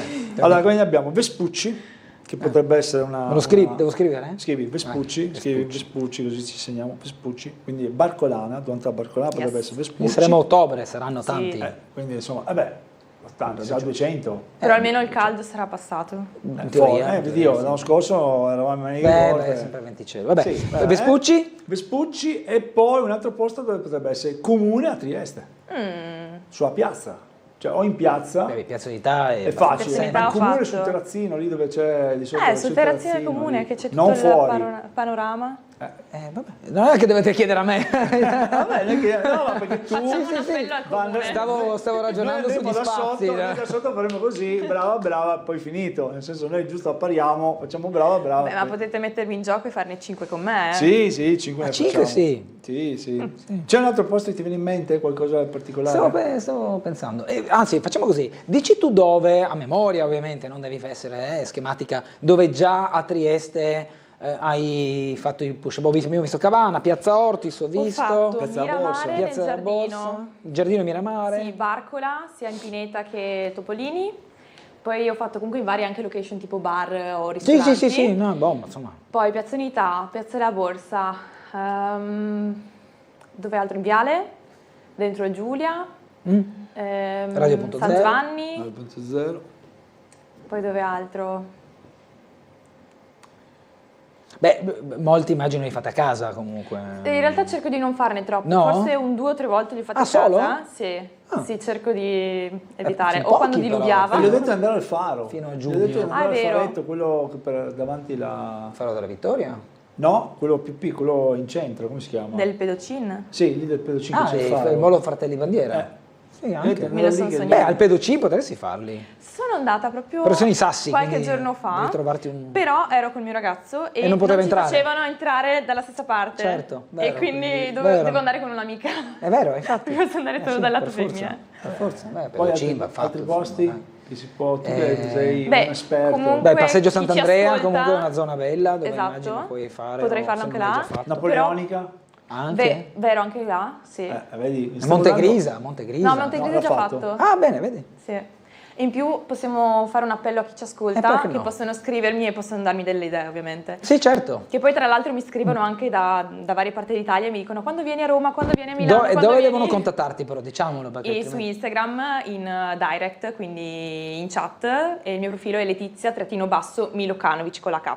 Ok. Quindi lì possono scrivermi, contattarmi, in più ho anche un canale YouTube in cui sto caricando tutti i video Sì, interi, quelli- non velocizzati e a breve insomma Quelli farò che anche dei video vedevamo- su chi sono, cosa faccio nella mia vita. Questi che vedevamo prima. Qui cosa sei in aeroporto, no? Ah, l'ho fatto anche sull'aereo. Alla stazione dei treni? Lì sì, sono in aeroporto Che c'è il e mio invece cartellone, c'è a sappilo. gennaio... C'è il mio cartellone là dietro. Sì, è vero? C'è il tuo cartellone? Sì, sono io Sì, così. sì, è vero, ti avevo visto. Ma dove? No, adesso non si A vede. Ronchi. Se vai a Ronchi dentro, se A vai Ronchi un giorno c'è il suo all'aeroporto, cartellone. Ah, ok. Dai, quando vai la prossima volta guardati. Va bene. Cioè. Però è bello perché l'ho fatto anche dentro un aereo, stavo andando a Gran Canaria, erano 4 ore qualcosa di volo, ho chiesto e li ho fatti nel corridoio dell'aereo mentre eravamo in alto. Sì, sì, sì. Tutti Mentre che ti stavamo- guardavano. C'è il video, mi pare giorno 20 Beh, però dai, qualcosa. alla fine anche questo serve per tirarsi via la timidezza di farlo con Ma le persone. c'è qualcuno che ti interrompe mentre fai, che ti chiede? Non Cioè, è ti è mai ancora capitato che, che mi qualcuno- chiede mentre di andare fai, via o- ti arriva e ti dice cosa stai facendo? Ah, Tipo sì, che si sì, parla. io sono là, sto facendo un push-up in più al giorno. No, la hostess, scusa, cosa vorresti da Esatto. mangiare? No, perché... Vabbè, Sì, però, no, ci sono persone che mi fermo, parlo, oppure chi è con me magari spiega che cosa sto In facendo. Viale in Fiore questo? Sì, anche Viale in Fiore ancora prima, a Caffè San gennaio Marco, proprio. riconosco. Sì, lì mi avevano invitata. Questo mi pare che sia Ancora Piazza più indietro, Perugino. esatto, fatto. Questo è San San Giusto. Giusto, esatto, è vero. Questo non lo so. Piscina di San Giovanni. Ok, questo è Barcola, esatto. Calisthenics. Qui sei Lì ero a... Terrazzo? No, ero a Moruzzo. Sì, ero andata a ok. cena. Qui in Piazza Unità in una situazione corale però, no? Più persone, vedo. Sì, avevo fatto per la festa della donna. Ok, questo è il Viale, che c'è la fontana Sì. con i mascheroni, i cosiddetti mascheroni. Qui sei in una palestra, questo Esatto. non lo so. In giardino pubblico. Questo sembra l'ex In OPP. ospedale. All'ospedale, qua c'è un piccione dietro. E davanti al pedocino. Ah ok, il murales del Teatro Pedocin, Rossetti. questo è Teatro Rossetti, questa è Piazza della Borsa. Sì, ancora Davanti al più sotto, tribunale, sotto. così se dovevano Esatto. metterti in galera facevano subito. Venga, Ero pronta. Era pronta. Questi fanno un Arrestatemi. psichiatrico, così dicono: scusi, ma lei va tutto bene, tutto a posto? Sì. Beh, insomma, dai, Beh, il poi- Teatro beh. Romano, giustamente. Beh, sul Teatro- Perché era il giorno, mi pare, tipo 20 Beh, qualcosina sull'aereo. nel bastione rotondo di San Giusto si potrebbe fare, sopra. L'ho già no? fatto. Anche sopra Con proprio. tutti che mi guardavano, erano proprio all'apertura. Li ho Ok. fatti lì alla riapertura e bello, cioè era proprio il tramonto e c'erano tutte le persone che mi stavano guardando. Un po' all'inizio era imbarazzante. Ce l'ho. Un attimo. Io ce l'ho. Era un po' imbarazzante perché stavano facendo aperitivo, io non c'entravo niente, però mi hanno invitata, insomma così, e allora ho iniziato a farli e alla fine, appena ho finito di farli, mi sono Scattato alzata a l'applauso. fare la mia uscita dal video, hanno iniziato ad applaudirmi, cioè è stato veramente gratificante. Quindi all'inizio un po' sembrava che ritacchiavano, parlavano un pochino, poi dopo in realtà stavano applaudendo, erano tipo ah brava, brava, così. Quindi è stato veramente fa emozionante. piacere. Sì. Vai. Delfino verde. Ah, bello! Vai su. Così vomito anche nel mentre. Ma perché soffri? Potrei. Era un giorno Vabbè, ma a non ti Napoli. accorgi, tanto che li fai. non ti A accorgi. Napoli era anni fa che ero andata a visitarla e siamo andati a Capri, io e il mio ragazzo, e in sostanza abbiamo preso l'ultima navetta così per rientrare a Napoli e ci avevano raccomandato di non prenderla perché c'era il mare mosso. Ah, ok. Io là con la gente che sentivi che stava iniziando a vomitare stavo Mamma per mia. No, ma stavo no, malissimo no. e Lo dopo so. però siamo andati a mangiare in Vabbè, un certo, ristorante certo. perché stavo benissimo Sì, ovviamente. sì, ovvio, certo. Avevo una domanda ancora prima però.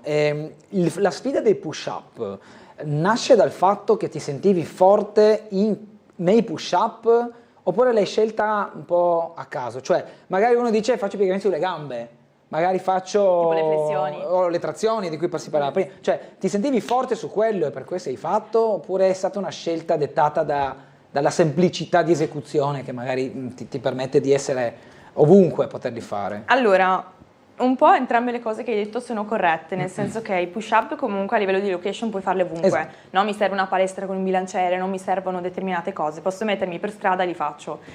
Però dall'altra parte anche era un esercizio che comunque mi piaceva, cioè Ok. in palestra stavo iniziando anche a zavorarlo, quindi a utilizzare 5-10 kg per farli, era soddisfacente, mi piaceva proprio farlo, no? E quindi siccome anche Jackie Coy aveva fatto con i push-up, Ah, ok. io ho pensato, caspita, nessuna ragazza l'aveva mai fatto, Sì, a sì, me sì, lo piacciono i dicevi prima, push-up, sì. perché non provarci, non ho nulla da perdere. Quindi comunque diciamo con New Gavi un qualcosa che già ti sentivi di poter fare a livello di fisico. Sì, Ok. sì. Magari gli squat, si potrebbe fare il challenge, no? Igor? ma squat Potresti è- fare il challenge con gli squat, No, uno squat in più al giorno. Guarda che squat è complicato. Lo so, per questo te lo Ginocchia. Senza peso però. Senza Eh? peso. Senza peso, body weight. peso. Ah, senza peso. sì. Già ci Senti, pensi. facciamo così, facciamo fare qualcun altro. Diamo l'idea per qualcun altro. Sì, qualcuno che mi piace, che vedi che è in palestra. che non è Ma questi portato. challenge pagano poi, non lascia stare in termini fisici, in termini di visibilità, in termini di coinvolgimento, poi tu dicevi attiri anche le mire di qualche azienda, dico paga tutta questa cosa, poi Igor sforzo, magari dici? rispondi anche tu, sì. Allora, io comunque sono ancora all'inizio. Tu sei a diciamo. metà strada della prima Sì, volta che fai, quasi, certo. però allora sicuramente pagano in soddisfazione, nel vabbè, senso quello che non metto in dubbio. non a livello concreto, ma a livello di soddisfazione, nel senso che comunque sentire tante persone che ti supportano, ti scrivono, credono in te, cioè secondo me credono più loro in me che io in me stessa, ti fa sentire veramente il cuore pieno, non so come spiegarlo. Racconto magari ancora questo, è successo che qualche settimana fa, mi sembra 2 settimane fa, ho avuto un po' un momento di down, nel senso che era una giornata un pochino cupa, un pochino triste per me, sia perché sono meteoropatica, stava diluviando, sia perché c'erano vari problemi, varie cose che non entro nello specifico. E fatto sta che poi avevo ricevuto anche dei messaggi negativi da parte di haters o persone così a caso che scrivevano in qualche video, così dei commenti, tra cui alcuni scrivevano sull'esecuzione che non sono giusti, 000, ne sto facendo cose così, altri che mi stavano screditando, che non sanno niente di me, ma mi dicevano che ho fatto la terza media e io ho anche 2 lauree, cioè, quindi non ha senso. E quindi diciamo che essendo tutto nel complesso una giornata un po' giù di morale, ero andata poi anche ad allenarmi e però non riuscivo a togliermi dalla testa questi commenti, mi buttavano proprio giù, è come se tutto quello che io stavo facendo fino a quel momento era un po' nullificato. Cioè io sto facendo la sfida, ma se non trovo riscontro magari, per chi la sto facendo? Ok, per me stessa, ma se gli altri mi stanno mettendo degli ostacoli, non ha senso farla, no? E quindi mi stavo allenando e mi è venuto da piangere in palestra. Allora ho detto, sai cosa? Mi filmo, io voglio portare un messaggio sui social e ho creato un reel in cui io stavo piangendo, mi è venuta da piangere, stavo facendo un esercizio hip thrust che quindi stavo anche proprio piangendo mentre che lo facevo, e nel reel ho proprio messo in sovrappressione i commenti, alcuni quelli che avevo ricevuto, e il messaggio era tipo: ma perché la gente deve essere così crudele? Perché esiste così tanta crudeltà? In quel reel e anche in direct su Instagram ho ricevuto un sacco di commenti di persone proprio che mi stanno, cioè che mi supportano, che mi dicono: lascia stare i leoni da tastiera, vai avanti, sei una splendida persona, hai un sorriso bellissimo, non piangere. Tantissimi, io non credevo, vi giuro, io non pensavo di avere così tante persone che mi supportano e che hanno ragione, che non devo dare peso a quei commenti di persone che neanche mi conoscono, e sono pochi rispetto a tutti quelli che mi stanno supportando. Quindi ti è ritornata la forza. Sì, dopo quel reel ho capito, ho detto: caspita, ma hanno ragione, perché devo dare peso a queste persone che neanche conosco, che ok, magari per invidia, magari per frustrazione della loro vita hanno voglia di commentare e dar cattiveria a persone che neanche conoscono. Così, gratuita, certo. Esatto, invece di concentrarmi su me stessa e sulle persone che realmente vogliono che io vada avanti, che credono in me.